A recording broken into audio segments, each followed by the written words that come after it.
ರಾಜ್ಯ ಕಾಂಗ್ರೆಸ್ನಲ್ಲಿ ಕುರ್ಚಿ ಸಂಘರ್ಷ ಮುಗಿಯೋದೇ ಇಲ್ವಾ? ನಿತ್ಯವೂ ಕೂಡ ಕುರ್ಚಿ ಸಂಘರ್ಷಕ್ಕೆ ಸಂಬಂಧಪಟ್ಟಂತೆ ಸಾಕಷ್ಟು ಬೆಳವಣಿಗೆಗಳು ಆಗ್ತಾ ಇದೆ. ಹೈಕಮಾಂಡ್ ಮಾತಿಗೆ ನಾನು ಬದ್ಧ ಅಂತ ಮುಖ್ಯಮಂತ್ರಿ ಸಿದ್ದರಾಮಯ್ಯನವರು ಹೇಳ್ತಾ ಇದ್ದಾರೆ. ನಿಮ್ಮ ಸಮಸ್ಯೆಯನ್ನ ನೀವೇ ಬಗೆಹರಿಸಿಕೊಳ್ಳಿ ಅಂತ ಎಐಸಿಸಿ ಅಧ್ಯಕ್ಷರು ಹೇಳಿದ್ದಾರೆ. ಕುರ್ಚಿ ಪಡಿಲೇಬೇಕು ಅನ್ನುವಂತ ಹಠಕ್ಕೆ ಡಿಸಿಎಂ ಡಿಕೆ ಶಿವಕುಮಾರ್ ಬಿದ್ದಿದ್ದಾರೆ. ಹಾಗಾದ್ರೆ ನಾಳೆಯೇ ದೆಹಲಿಗೆ ಡಿಸಿಎಂ ಡಿಕೆ ಶಿವಕುಮಾರ್ ಅವರು ಹೊರಟು ನಿಂತಿದ್ದಾರೆ. ಮಾಧ್ಯಮಗಳು ಪ್ರಶ್ನೆಯನ್ನ ಕೇಳಿದಂತ ಸಂದರ್ಭದಲ್ಲಿ ಏನೂ ಆಗೇ ಇಲ್ಲ ಅನ್ನೋ ರೀತಿಯಲ್ಲಿ ಹೇಳಿಕೆಯನ್ನ ಕೊಡ್ತಾ ಇದ್ರೆ ಒಳಗೊಳಗೆ ನಡೀತಾ ಇರುವಂತ ಬೆಳವಣಿಗೆಗಳು ಇನ್ನೂ ಕೂಡ ಮುಂದುವರಿತಾ ಇದೆ.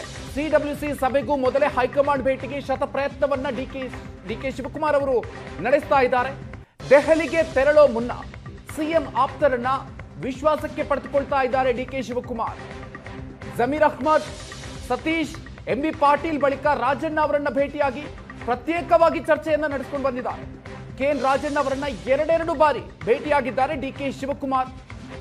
ಅಧಿವೇಶನ ಮುಗಿತಾ ಇದ್ದಂತೆ ಕಾಂಗ್ರೆಸ್ನಲ್ಲಿ ಎಲ್ಲವೂ ಕೂಡ ಬದಲಾಯಿತ. ಹಾಗಾದ್ರೆ ರಕ್ಷಣಾತ್ಮಕ ಮೋಡ್ನಲ್ಲಿದ್ದಂತಹ ಸಿಎಂ ಏಕಾಏಕಿ ಅಟ್ಯಾಕ್ ಮೋಡ್ಗೆ ಬಂದಿದ್ದಾರೆ. ಶೀಘ್ರದಲ್ಲೇ ಕುರ್ಚಿ ಸಂಘರ್ಷಕ್ಕೆ ಪರಿಹಾರವನ್ನ ಸೂಚಿಸುತ್ತಾರೆ ವರಿಷ್ಠರು ಅನ್ನೋದು ಈಗ ಇರುವಂತಹ ಕುತೂಹಲ. ರಾಜ್ಯ ಕಾಂಗ್ರೆಸ್ನಲ್ಲಿ ಆಂತರಿಕವಾಗಿ ದಿನವೂ ಕೂಡ ಸಾಕಷ್ಟು ಬೆಳವಣಿಗೆಗಳು ನಡೀತಾ ಇದೆ. ಒಂದು ಕಡೆಯಲ್ಲಿ ಡಿಕೆ ಶಿವಕುಮಾರ್ ಅವರ ನಡೆ ಈಗ ಸಾಕಷ್ಟು ಕುತೂಹಲ ಮೂಡಿಸ್ತಾ ಇದೆ. ಮುಖ್ಯಮಂತ್ರಿಗಳ ಆಪ್ತ ಸಚಿವರನ್ನ ಭೇಟಿಯಾಗಿ ಚರ್ಚೆಯನ್ನ ನಡೆಸ್ತಾ ಇರೋದು. ಸತೀಶ್ ಜಾರಕಿಹೊಳಿ ಆಯ್ತು, ಎಂಬಿ ಪಾಟೀಲ್ ಆಯ್ತು, ಜಮೀರ್ ಅಹ್ಮದ್, ಈಗ ಕೆಎನ್ ರಾಜಣ್ಣ ಅವರ ಜೊತೆಗೆ ಎರಡೆರಡು ಬಾರಿ ಮಾತಾಡಿದ್ದಾರೆ. ಗೊಂದಲೇನೋ ಹೈಕಮಾಂಡ್ ಮಾಡಿದೇನೋ ಗೊಂದಲ ಅವರೇ ಇಲ್ಲೇ ಲೋಕಲ್ ಸೃಷ್ಟಿ ಮಾಡ್ಕೊಳ್ತಾ ಇದ್ದಾರೆ. ಅವರೆಲ್ಲ ಮಾಡುವ ಎಲ್ಲಕ್ಕ ನೀವು ಹೈಕಮಾಂಡ್ ಅಂತ ಹೇಳಿದ್ರೆ ಹೆಂಗೆ? ನೀವು ಇಲ್ಲಿ ಆಗ್ತಕ್ಕಂಥದನ್ನ ಲೋಕಲ್ ಲೀಡರು ಸೆಟಲ್ ಮಾಡ್ಕೋಬೇಕು. ಆಮೇಲೆ ಪಕ್ಷ ಎಲ್ಲರೂ ಕಟ್ಟಿದ್ದು, ಯಾರೋ ನಾನು ಕಟ್ಟಿನಿ ಅಂತಿಲ್ಲ. ಕಾಂಗ್ರೆಸ್ ಪಾರ್ಟಿ ಕಾರ್ಯಕರ್ತರು ಕಟ್ಟರು. ಕಾಂಗ್ರೆಸ್ ಯಾವಾಗಲೂ ಕೂಡ ಯಾರೇ ಲೀಡರ್ ಬಂದ್ರೂ ಅವರಿಗೆ ಕಾಂಗ್ರೆಸ್ ಕಾರ್ಯಕರ್ತರು ಸಪೋರ್ಟ್ ಮಾಡ್ತಾರೆ. ಅದಕ್ಕೆ ಯಾರು ನನ್ನಿಂದಾಗಿದೆ ಅಂತ ಯಾರು ಹೇಳಬಾರ್ದು. ಮತ್ತು ಕೆಲವು ಕಾರ್ಯಕರ್ತರನ್ನು ಯಾರು ಹೇಳ್ತಾರೆ ಇವ್ರು ಕಟ್ಟಾರೆ ಅವ್ರು ಕಟ್ಟಾರೆ ಅನ್ನೋದು ಅದು ಬಿಟ್ಟು ಬಿಡಬೇಕು. ಪಾರ್ಟಿ ಅಂದಮೇಲೆ ಎಲ್ಲರೂ ಪಾತ್ರ ಇರ್ತದೆ. ಸುಮ್ಮನೆ ಅನವಶ್ಯಕವಾದಂಥ ಪಬ್ಲಿಸಿಟಿ ಕೊಡ್ತಾ ಇದ್ರು. ಅದರಿಂದ ನಿಮ್ಗೆ ಕಾನ್ಫಿಡೆನ್ಸ್ ಬರ್ತಾ ಇತ್ತಾ ಸರ್? ಈ ಕಾನ್ಫಿಡೆನ್ಸ್ ಏನ್ರಿ? ನನ್ನ ಜನ ಆಶೀರ್ವಾದ ಮಾಡೋದೇ ಕಾನ್ಫಿಡೆನ್ಸ್ ತಾನೆ.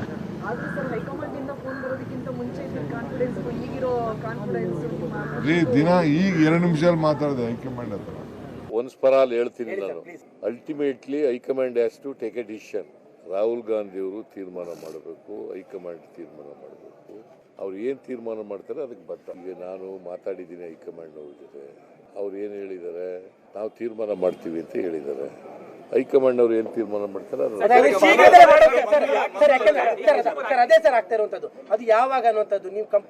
ಅವ್ರು ಯಾವಾಗ ತೀರ್ಮಾನ ಮಾಡ್ತಾರೆ ಅದು ಬೇರೆ ಪ್ರಶ್ನೆ. ಹೈಕಮಾಂಡ್ ಅವ್ರು ಏನ್ ತೀರ್ಮಾನ ಮಾಡ್ತಾರೆ ಹಂಗೆ. ಓಕೆ, ಆಯ್ತು. ಈಗ ಸಮಸ್ಯೆನೇ ಇಲ್ವಲ್ಲ ಬಗೆಹರ್ಸಕ್ಕೆ. ಇಲ್ಲಿ ಯಾವ ಸಮಸ್ಯೆನೂ ಇಲ್ಲ. ನೀವು ಸಮಸ್ಯೆ ಕ್ರಿಯೇಟ್ ಮಾಡ್ತಾ ಇದೀರಿ. ನಾನು ಏನ್ ಹೇಳ್ಬೇಕು ಹೇಳಿದೀನಿ, ಚೀಫ್ ಮಿನಿಸ್ಟರ್ ಹೇಳ್ಬೇಕು ಏನ್ ಹೇಳ್ಬೇಕು ಹೇಳಿದೀನಿ, ಖರ್ಗೆ ಸಾಹೇಬ್ರು ಏನ್ ಹೇಳ್ಬೇಕು ಹೇಳಿದೀನಿ. ಯಾವ ಸಮಸ್ಯೆನೂ ಇಲ್ಲ, ಬಗೆಹರಿಸ್ಕೊಳಕ್ಕೆ ನೀವು ತಲೆ ಕೆಡ್ಸ್ಕೊಳಕ್ ಹೋಗ್ಬೇಡಿ. ಪಾರ್ಟಿ ಅಧ್ಯಕ್ಷ ಇರ್ತಾರೆ, ಅವರು ಯಾರಿಗೆ ಬೇಕಾದ್ರೂ ಭೇಟಿ ಮಾಡ್ಬೋದು, ಯಾರಿಗೆ ಬೇಕಾದ್ರೂ ಕರೆದು ಮಾತಾಡ್ಬೋದು. ಏನು ಪ್ರಮುಖ ಅದೇ ಪಕ್ಷ ಸಂಘಟನೆ ಮಾಡಬೇಕು ಅದಂತ ಬಗ್ಗೆ ಹೇಳಿದ್ರು. ಆಯ್ತಪ್ಪ ಮಾಡೋಣ ಅಂತ ಹೇಳಿ ಅಷ್ಟೇ. ಇಲ್ಲ ಅವತ್ತು ಹೆಂಗಿದ್ರು ಅದೇ ಸ್ಟ್ಯಾಂಡೇ. There is no change in the stand. ಸಿದ್ದರಾಮಯ್ಯನವರು ಹೇಳಿದಾರಲ್ಲ, ಪದೇ ಹೇಳಿದ್ದಾರೆ, ನಾನು ಮುಖ್ಯಮಂತ್ರಿ ಇರ್ತೀನಿ, ಎಲ್ಲಿನವರೆಗೂ ಹೈಕಮಾಂಡ್ನವ್ರು ಇರೋಕ್ಕೆ ಹೇಳ್ತಾರೆ ಅಲ್ಲಿವರೆಗೂ ಇರ್ತೀನಿ ಅಂತ. Same stand. ಈಗಲೂ ಅದೇ ಸ್ಟ್ಯಾಂಡ್. ನಾನು ಇವಾಗಲೂ ಸಿದ್ದರಾಮಯ್ಯನವ್ರ ಪರಾನೇ. ಅವ್ರು ಏನೇ ಪ್ರಯತ್ನ ಮಾಡಿ, ನಾನು ಹೇಳಿದ್ದೀನಲ್ಲ ಏನೆಲ್ಲ ಹಿಂದೆ ಹೇಳಿದ್ದೀನಿ, ಅದೆಲ್ಲ ಸ್ಟೇಟ್ಮೆಂಟ್ಗೂ even today I stand by that. There is no change. Rajanna ನಮ್ಮ ಶಾಸಕರು, ನಮ್ಮ ಜೊತೆ ಮಂತ್ರಿ ಆಗಿದ್ದವರು, ಭೇಟಿ ಮಾಡ್ತೇವೆ, ಸೌಹಾರ್ದತೆ ಭೇಟಿ ಮಾಡ್ತೇವೆ. ಅಣ್ಣ ತಮ್ಮದಿರೇ ಜಗಳ ಆಡ್ತಾರಂತೆ, ನಮ್ದು ಯಾವ ಜಗಳ? ನಾನಂತೂ ಯಾರ ಮೇಲೂ ಜಗಳ ಆಡೋಕ್ಕೂ ಹೋಗಿಲ್ಲ. ಯಾವ ವಿಚಾರಕ್ಕೂ ನಾನು ಇವತ್ತವರೆಗೂ ಒಬ್ಬರ ಮೇಲೆ ಸ್ಟೇಟ್ಮೆಂಟ್ ಮಾಡ್ತೀನಿ. ನನಗೆ ಎಷ್ಟು ಆಪ್ತ ಅಂತ ನಿಮ್ಗೆ ಗೊತ್ತಿದೆಯಾ? CMಗೂ ಅವ್ರಿಗೂ ಸಂಬಂಧನೇ ಇಲ್ಲ. ನಾನು ಅವನ ಅಪೆಕ್ಸ್ ಬ್ಯಾಂಕ್ ಅಧ್ಯಕ್ಷ ಮಾಡಿದ್ದೀನಿ SM ಕೃಷ್ಣ ಗೌರ್ಮೆಂಟಲ್ಲಿ. ಈಗ CM ಅವ್ರಿಗೆ ಆಪ್ತ ಎಂಥದ್ದು, ನನಗೂ ಆಪ್ತರೆ. ಯಾರು ಆಪ್ತರಿಲ್ಲ? ನಾನು CM ಆಪ್ತರಲ್ವಾ? ನಾವಿಬ್ಬರು ಬ್ರದರ್ಸ್ ಥರ ಇಲ್ಲಿ ಕೆಲಸ ಮಾಡ್ತಾರಲ್ವಾ? ಯಾರು ಅಧಿಕಾರದಲ್ಲಿದ್ದಾಗ ನಾನು ಮಾಡಿದೆ ಅವ್ರು ಮಾಡಿದೆ ಅನ್ನೋದು ಮುಖ್ಯ ಅಲ್ಲ. SM ಕೃಷ್ಣ ಅವರು ಮುಖ್ಯಮಂತ್ರಿ ಇದ್ದರು, ಅದರಿಂದ ಸರ್ಕಾರ ಮಾಡಿತ್ತು, ಅದ್ರ ಪ್ರಶ್ನೆ ಬರೋದೇ ಇಲ್ಲ. ಅವ್ರು ಮಾಡೋದು ಇವ್ರು ಮಾಡೋದು ಅನ್ನೋ ಪ್ರಶ್ನೆ. ಖರ್ಗೆ ಸಾಹೇಬರು ನಮ್ಮದು ಎಲ್ಲ ಒಂದು ಫ್ಯಾಮಿಲಿ. ನಾನು ಆ ಫ್ಯಾಮಿಲಿ ವಿಚಾರಗಳನ್ನು ಮಾತಾಡ್ಕೊಂಡು ಬಂದಿದ್ದೇನೆ ವಿನಃ ಯಾವುದೇ ರಾಜಕೀಯ ಮಾತಾಡಿಲ್ಲ. ಆಯಿತಾ?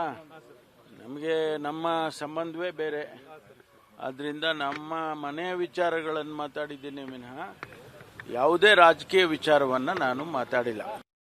ಅವ್ರು ಹೇಳಿದ ಮೇಲೆ, ನಮ್ಮ AICC ಅಧ್ಯಕ್ಷರು ಹೇಳಿದ ಮೇಲೆ ಅದಕ್ಕೆ ನಾವು ಎಲ್ಲ ರೀತಿಯ ಗೌರವವನ್ನು ಕೊಡ್ತೇವೆ. ಅವರು ಯಾವ ಅರ್ಥದಲ್ಲಿ ಹೇಳಿದಾರೋ, ಏನು ಸೂಚನೆ ಕೊಡ್ತಾರೋ ಮುಂದೆ ಗೊತ್ತಿಲ್ಲ. ಆದರೆ ಅವರು ಹೇಳಿದ ಮೇಲೆ ಅದನ್ನು ಕೇಳಲೇಬೇಕಲ್ಲ ನಾವೆಲ್ಲರೂ ಕೂಡ.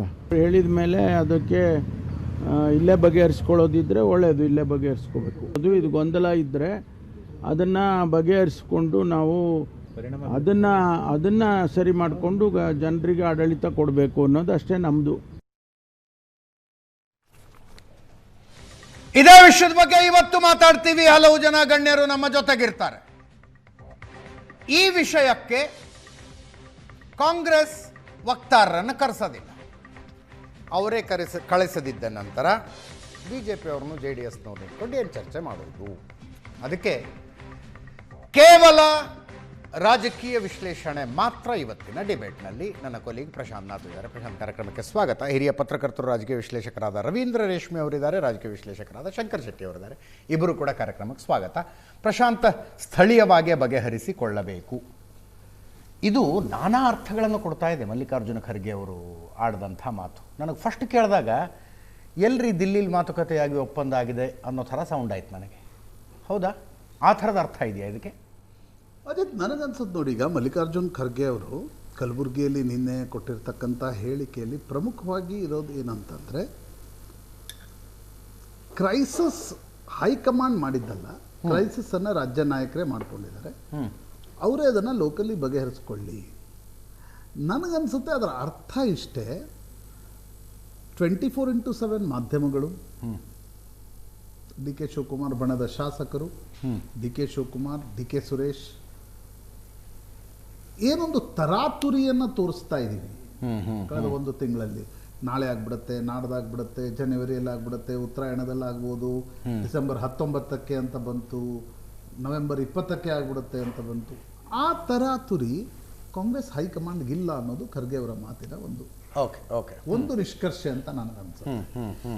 ಖರ್ಗೆ ಅವರು ತುಂಬ ಸೀಸನ್ಡ್ ಪೊಲಿಟಿಷಿಯನ್ ಇದ್ದಾರೆ. ಎಸ್, ಖರ್ಗೆ ಅವರು ಇಲ್ಲ ಒಪ್ಪಂದ ಆಗಿದೆ ಚೇಂಜ್ ಮಾಡ್ತೀವಿ ಅಂತ. ಈಗ ಅವರು ಬೆಂಗಳೂರಿಗೆ ಹೋಗುವಾಗ ಒಂದು ಸಲ ಹೇಳಿದರು, ಇಬ್ಬರು ನಾಯಕರನ್ನು ಕರಿತೀವಿ, ಮಾತಾಡ್ತೀವಿ, ಬಗೆಹರಿಸ್ತೀವಿ ಅಂತ. ಇವತ್ತು ಹೇಳ್ತಿದ್ದಾರೆ ಇದು ಲೋಕಲಿ ಮಾಡಿದ್ದೀವಿ ಅಂತ. ನನಗನ್ಸುತ್ತೆ ಕಾಂಗ್ರೆಸ್ ಹೈಕಮಾಂಡ್ ಇಲ್ಲಿಯವರೆಗೆ ನಾವೆಷ್ಟೇ ದಿನ ಅದನ್ನು ಚರ್ಚೆ ಮಾಡ್ತಾ ಇದ್ದೀವಿ, ಆದರೆ ಕಾಂಗ್ರೆಸ್ ಹೈಕಮಾಂಡ್ ಬಳಿ ಇದನ್ನು ಚರ್ಚೆ ಮಾಡೋಕ್ಕೆ ಸಮಯವಿಲ್ವೋ, ಈ ಚರ್ಚೆಯನ್ನು ಮಾಡಲಿಕ್ಕೆ ಸಾಮರ್ಥ್ಯ ಇಲ್ಲವೋ, ಅಥವಾ ಯಾವ ಎಂಡಿಗೆ ತಗೊಂಡು ಹೋಗ್ಬೇಕು, ಲಾಜಿಕಲ್ ಎಂಡಿಗೆ ಅನ್ನೋ ಉತ್ತರ ಇಲ್ಲವೋ? ಅಲ್ಲ, ಎಕ್ಸಿಕ್ಯೂಷನ್ ಮಾಡುವ ಸಾಮರ್ಥ್ಯ ಕೂಡ ಬೇಕಾಗುತ್ತೆ. ಎಸ್ ಎಸ್, ನೀವು ಬರೀ ಇದರಲ್ಲಿ ಹೆಂಗೆ ನಾವು ಯೋಜನೆ ಮಾಡ್ತೀವಿ ಅದ್ರ ಆಗ್ಬಿಡುತ್ತೆ ಅನ್ನುವ ಸ್ಥಿತಿಯಲ್ಲಿ ಕಾಂಗ್ರೆಸ್ ಇಲ್ಲ. ಆ ಕಾರಣದಿಂದ ಕಾಂಗ್ರೆಸ್ ಹೈಕಮಾಂಡ್ ಕೂಡ ಬೈಯಿಂಗ್ ಇಟ್ಸ್ ಟೈಮ್ ಅಂತ ಅನ್ಸುತ್ತೆ. ಈಗ ಈ ಮಾತಿಗೆ DK ಶಿವಕುಮಾರ್ ಏನು ಹೇಳಿದರು? ಕಳೆದ ಒಂದು ವರ್ಷದಿಂದ ಏನು ಹೇಳ್ತಿದ್ದಾರೆ ಅವರು? High command has promised we something ಅಂತ ಹೇಳ್ತಿದ್ದಾರೆ. ಹೌದು. ಯಾರು? DK ಶಿವಕುಮಾರ್. ಒಳಗಿನ ಚರ್ಚೆಯಲ್ಲಿ ತಿಳಿದು ಬಂದಿರತಕ್ಕಂಥ ಅಂಶ ಏನು ಅಂತಂದರೆ, ಅವರು ಮಲ್ಲಿಕಾರ್ಜುನ್ ಖರ್ಗೆ ಅವ್ರಿಗೂ ನಿಮ್ಮ ಪ್ರಾಮಿಸನ್ನು ನೀವು ನೆನಪು ಮಾಡಿಕೊಳ್ಳಿ ಅನ್ನೋದನ್ನು DK ಶಿವಕುಮಾರ್ ಬಹಳ ಸ್ಪಷ್ಟ ಶಬ್ದಗಳಲ್ಲಿ ಹೇಳಿದರು. ಇವತ್ತು DK ಶಿವಕುಮಾರ್ ಆ ಒಪ್ಪಂದ ಇದರ ಬಗ್ಗೆ ಮಲ್ಲಿಕಾರ್ಜುನ್ ಖರ್ಗೆ ಅವರೆಲ್ಲೂ ಕಮಿಟ್ ಆಗ್ತಾ ಇಲ್ಲ ಅನ್ನೋದರ ಅರ್ಥ ಏನು ಅಜಿತ್? ತುಂಬ ಗಡಬಡಿಯಲ್ಲಿ ಏನೂ ಆಗಲ್ಲ ಅನ್ನೋದರ ಅರ್ಥ ಇದೆ. ನನಗನ್ಸುತ್ತೆ ಹೈಕಮಾಂಡ್ ಕೂಡ ಸಿದ್ದರಾಮಯ್ಯನವರ ಮನವೊಲಿಕೆ ಮಾಡದೆ, ಸಿದ್ದರಾಮಯ್ಯನವರಿಂದ ಒಂದು ರೀತಿಯಾಗಿರ್ತಕ್ಕಂಥ ಗ್ಯಾರಂಟಿಯನ್ನು ಪಡೆಯದೆ ಹೈಕಮಾಂಡ್ ಪಬ್ಲಿಕ್ಲಿ ಕೂಡ ಈ ವಿಷಯದಲ್ಲಿ ಕಮಿಟ್ ಆಗಲ್ಲ ಅನ್ನೋದು ಖರ್ಗೆ ಅವರ ಮಾತಿನ ಅರ್ಥ ಅಂತ ಯಾಕಂದ್ರೆ ಒಂದು ವೇಳೆ ಹೈಕಮಾಂಡ್ ಒಂದು ಸಿನಾರಿಯೋ ತೆಗೆದುಕೊಳ್ಳಿ, ಹೈಕಮಾಂಡ್ ಇಬ್ಬರನ್ನೂ ಕರೆಯುತ್ತೆ ದಿಲ್ಲಿಗೆ, ಇಬ್ರು ಶಕ್ತಿ ಪ್ರದರ್ಶನ ಶುರು ಮಾಡ್ತಾರೆ. ಆ ಸಿಚುವೇಶನ್ ನಲ್ಲಿ ಒಂದು ವೇಳೆ ಸಿದ್ದರಾಮಯ್ಯನವರು ಪಬ್ಲಿಕ್ಲಿ ಗೊತ್ತಾಗುವ ರೀತಿಯಲ್ಲಿ, ನಾವು ಮೊನ್ನೆ ಚರ್ಚೆ ಮಾಡಿದ್ವಿ, ಶಂಕರ ಶೆಟ್ಟರು ಕೂಡ ಇದ್ರು, ಜಾತಿ ಗಣತಿ ಆಗುವವರೆಗೆ ನಾನು ಕೆಳಗಿಳಿಯಲ್ಲ, ಆ ಅರ್ಥ ಬರುವ ರೀತಿಯಲ್ಲಿ ಏನಾದರೂ ಪಬ್ಲಿಕ್ಲಿ ಹೇಳಿಕೆ ಕೊಡೋದು ಬೇಡ, ಮೆಸೇಜ್ ಕೊಟ್ಟರೂ ಕೂಡ ಹೈಕಮಾಂಡ್ ಮುಜುಗರಕ್ಕೀಡಾಗತ್ತೆ. ಹೈಕಮಾಂಡ್ ಒಂದು ರೀತಿಯಾಗಿರ್ತಕ್ಕಂಥ ಅಸಹಾಯಕ ಸ್ಥಿತಿಯಲ್ಲಿ. What happened in Jaipur exactly? ಜೈಪುರ್ನಲ್ಲಿ ಕಾಂಗ್ರೆಸ್ ಹೈಕಮಾಂಡ್ ಡಿಸೈಡ್ ಮಾಡಿಬಿಟ್ಟಿತ್ತು, ಅಶೋಕ್ ಗೆಹ್ಲೋಟ್ ಮುಖ್ಯಮಂತ್ರಿ ಸ್ಥಾನವನ್ನು ರಿಲಿಂಕ್ವಿಶ್ ಮಾಡಿ ಅವರು AICC ಅಧ್ಯಕ್ಷರಾಗಬೇಕು ಅನ್ನುವ ನಿರ್ಣಯವನ್ನು ಹೈಕಮಾಂಡ್ ತೆಗೆದುಕೊಂಡು ಬಿಟ್ಟಿತ್ತು. ಗಾಂಧಿ ಪರಿವಾರ ಕೂಡ ಅವರ ಫಸ್ಟ್ ಚಾಯ್ಸ್ ಅಶೋಕ್ ಗೆಹ್ಲೋಟ್ ಆಗಿದ್ರು, ಸಚಿನ್ ಪೈಲಟ್ರನ್ನ ಮುಖ್ಯಮಂತ್ರಿ ಕೂರಿಸಬೇಕು ಅಂತ. ಮಲ್ಲಿಕಾರ್ಜುನ್ ಖರ್ಗೆ ಮತ್ತು ಅಜಯ್ ಮಾಕೆನ್ರನ್ನ ಜೈಪುರ್ಗೆ ಕಳಿಸಿದ್ರು. ಇವರಲ್ಲಿ ಹೋದಾಗಲೇ ಹೈಕಮಾಂಡ್ನ ಅಣತಿ ಇಲ್ಲದೆ ಒಬ್ಬ ಮಂತ್ರಿಯ ಮನೆಯಲ್ಲಿ ಶಾಸಕಾಂಗ ಪಕ್ಷದ ಸಭೆಯನ್ನು ಕರೆಯಲಾಯಿತು. ಮಲ್ಲಿಕಾರ್ಜುನ್ ಖರ್ಗೆ ಫ್ಯೂರಿಯಸ್ ಆದ್ರು. ಅಜಯ್ ಮಾಕೆನ್ ಅಂತರೂ ಅಶೋಕ್ ಗೆಹ್ಲೋಟ್ ವಿರುದ್ಧ ಒಂದು ರಿಪೋರ್ಟ್ ಅನ್ನೇ ತಂದು ಹೈಕಮಾಂಡ್ ಕಡೆ ಕೊಟ್ಟರು. ಏನ್ ಮಾಡುತ್ತೆ ಹೈಕಮಾಂಡ್? ಏನ್ ಮಾಡುವ ಸ್ಥಿತಿಯಲ್ಲಿತ್ತು? ಹಾಗಾಗಿ ಹೈಕಮಾಂಡ್ ಕೂಡ ಕರ್ನಾಟಕದಲ್ಲಿ ಆ ತರಾತುರಿಯನ್ನ ಮಾಡಿ ಸಿದ್ದರಾಮಯ್ಯನವರು ಇಲ್ಲ ಅನ್ನುವ ಸಿಚುವೇಶನ್ಸ್ ಅನ್ನ ಕ್ರಿಯೇಟ್ ಮಾಡಿ ತಾನು ಮುಜುಗರಕ್ಕೀಡಾಗ್ತಕ್ಕಂಥ ಒಂದು ಸನ್ನಿವೇಶದಿಂದ ತಪ್ಪಿಸ್ಕೊಳ್ತಾ ಇದೆ. ಒಂದು. ಎರಡನೇದು, ರಾಹುಲ್ ಗಾಂಧಿಯ ನಿರಾಸಕ್ತಿಯ ಕಾರಣದಿಂದ. ರಾಹುಲ್ ಗಾಂಧಿ ಒಂದು ರೀತಿ ಈ ರೀತಿಯ ಡಿಸಿಷನ್ಸ್ಗಳನ್ನು ತೆಗೆದುಕೊಳ್ಳೋದು ಮತ್ತು ಎಕ್ಸಿಕ್ಯೂಟ್ ಮಾಡೋದು ಎರಡರಲ್ಲೂ ಅವರು ನಿರಾಸಕ್ತಿ ಎದ್ದು ಕಾಣ್ತಾ ಇದೆ. ಆ ಕಾರಣದಿಂದ ಖರ್ಗೆ ಅವರು ಮತ್ತು ವೇಣುಗೋಪಾಲ್ ಏನೋ ಅವರು ಪ್ರೊಆಕ್ಟಿವ್ ರೋಲ್ ಅನ್ನು ನಿಭಾಯಿಸಕ್ಕಾಗಲ್ಲ.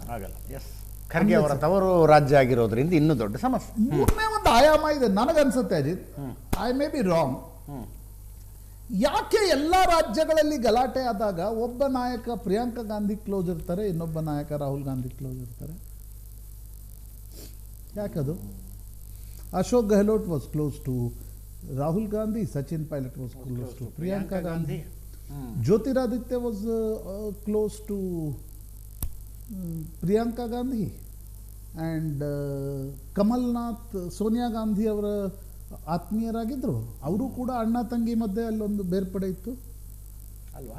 ಛತ್ತೀಸ್ಗಢದಲ್ಲೂ ಕೂಡ ಇತ್ತು. Point to be note. ಯಾಕೆ ಕರ್ನಾಟಕದಲ್ಲೂ ಕೂಡ DK Shivakumar is very close to Priyanka Gandhi. Rahul Gandhi is not responding. Rahul Gandhi ಇವರ ಅಪಾಯಿಂಟ್ಮೆಂಟ್ ಕೊಡಲಿಲ್ಲ.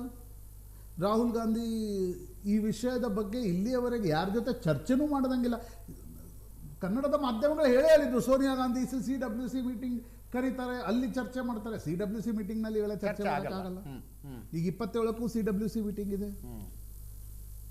DK ಶಿವಕುಮಾರ್, ನಾವು ಅನ್ಕೊಂಡಿದ್ವಿ 6 ತಿಂಗಳಲ್ಲಿ DK ಶಿವಕುಮಾರ್ ಹೋದ ವೇಗವನ್ನ ನೋಡಿದಾಗ ನಮಗೇನು ಅನಿಸ್ತಾ ಇತ್ತು, DK ಶಿವಕುಮಾರ್ ನವೆಂಬರ್ 2022 ಒಳಗಡೆ ಆಗ್ಬಿಡ್ತಾರೆ ಅನ್ನೋ ಮುಖ್ಯಮಂತ್ರಿ ಅನ್ನುವ ವಾತಾವರಣ ಕ್ರಿಯೇಟ್ ಆಯಿತು. ಏಕಾಏಕಿ ಅದು ಯಾಕೆ ಹ್ಯೂ ಟರ್ನ್ ಆಯಿತು ಅಂದರೆ ಇದರಲ್ಲಿ ನಾನಾ ರೀತಿಯ ಆಯಾಮಗಳಿಂದ ಇದನ್ನು ನೋಡಬೇಕಾಗತ್ತೆ. ನಾವು ಬರೀ ಸಿದ್ದರಾಮಯ್ಯ, DK ಶಿವಕುಮಾರ್, ಕರ್ನಾಟಕ, ಕುರುಬರ ಜಾತಿ, ಒಕ್ಕಲಿಗ ಈ ಆಯಾಮದಿಂದ ನೋಡ್ತಾ ಇದ್ದೀವಿ. ದಿಲ್ಲಿಯ ಆಯಾಮ ಕೂಡ ಇದಕ್ಕೊಂದಿದೆ. ಇದೆಲ್ಲದರ ಜೊತೆಗೆ ನೀವು ನಿರ್ಣಯ ತೆಗೆದುಕೊಳ್ಳುವ ಸಾಮರ್ಥ್ಯ ಮತ್ತು ಎಕ್ಸಿಕ್ಯೂಷನ್ ಮಾಡುವ ಸಾಮರ್ಥ್ಯ ಕಾಂಗ್ರೆಸ್ ಹೈಕಮಾಂಡ್ ಬಳಿ ಉಂಟಾ ಅನ್ನುವ ಪ್ರಶ್ನೆಗೆ ಉತ್ತರ ಇಲ್ಲ. ಇದರ ಅರ್ಥ ಏನಿರ್ಬೋದು ಅಜಿತ್? ಇನ್ನೊಂದು ಅರ್ಥವನ್ನು ಕೂಡ ನೀವು ತೆಗಿಬೋದು. ಇವತ್ತು ಎಲ್ಲರೂ ವಿಶ್ಲೇಷಣೆಗಳನ್ನ ನಿಷ್ಕರ್ಷಣೆ ತೆಗಿತಾ ಇರೋದ್ರಿಂದ ಈಗ ನೀವು ಖರ್ಗೆ ಹೆಂಗೆ ಹೇಳಿಕೆ ಕೊಡ್ತಾರೆ, DK ಶಿವಕುಮಾರ್ ಹೋಗಿ ರಾಜಣ್ಣ ಅವರನ್ನ ಭೇಟಿ ಆಗ್ತಾರೆ. ಅರ್ಥ ಏನಿರ್ಬೋದು? ಸ್ಥಳೀಯವಾಗಿ ಬಗೆಹರಿಸಿಕೊಳ್ಳೋ ಪ್ರಯತ್ನ ಅಲ್ಲ. DK ಶಿವಕುಮಾರ್ ನಿಮಗೆ ಮುಖ್ಯಮಂತ್ರಿ ಆಗೋದಿದ್ರೆ ನೀವು ಸಿದ್ದರಾಮಯ್ಯನವರು ಮತ್ತು ಅವರ ಬೆಂಬಲಿಗರನ್ನ ಒಪ್ಪಿಸಿ ಬಂದು ಮುಖ್ಯಮಂತ್ರಿ ಆಗಿ ಅಂತ. ಗೊತ್ತಿಲ್ಲ, ಅರ್ಥವೂ ಕೂಡ ಇದರಲ್ಲಿ ಇರ್ಬೋದು. ಆಮೇಲೆ ನಾನು ಇವತ್ತು ಕೇಳ್ತಾ ಇದ್ದೆ, ಯಾರಿಗೋ ಇಲೆಕ್ಷನ್ ಕಮಿಷನ್ ಮೂಲಗಳನ್ನು ಕೇಳ್ತಾ ಇದ್ದೆ, ಯಾವಾಗ್ರಿ ಇಲೆಕ್ಷನ್ ಆಗತ್ತೆ ಕೇರಳ, ತಮಿಳುನಾಡು? SIR ಆಗಿ ಮಾರ್ಚ್ ಲಾಸ್ಟ್ ವೀಕಿಗೆ ನೋಟಿಫಿಕೇಶನ್ ಬಂದ್ರೆ ಮೇ ಫಸ್ಟ್ ವೀಕಿಗೆ ಇಲೆಕ್ಷನ್.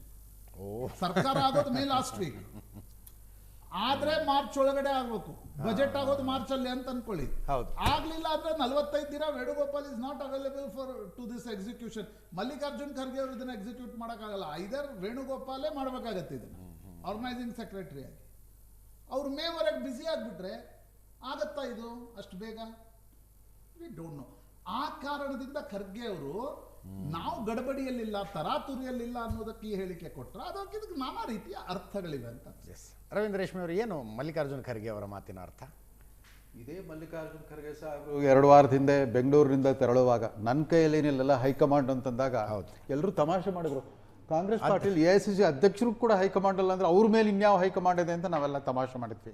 ಈಗ ವಾಪಸ್ 2 ವಾರದ ನಂತರ ಬಂದುಬಿಟ್ಟು ನಮ್ಮ ಕೈಯಲ್ಲಿ ಈ ಮೋದಿಯವರು ವೋಕಲ್ ಟು ಲೋಕಲ್ ಅಂತಾರೆ, ಈಗ ನ್ಯಾಷನಲ್ ಟು ಲೋಕಲ್ ಆಗಿಬಿಡುತ್ತೆ.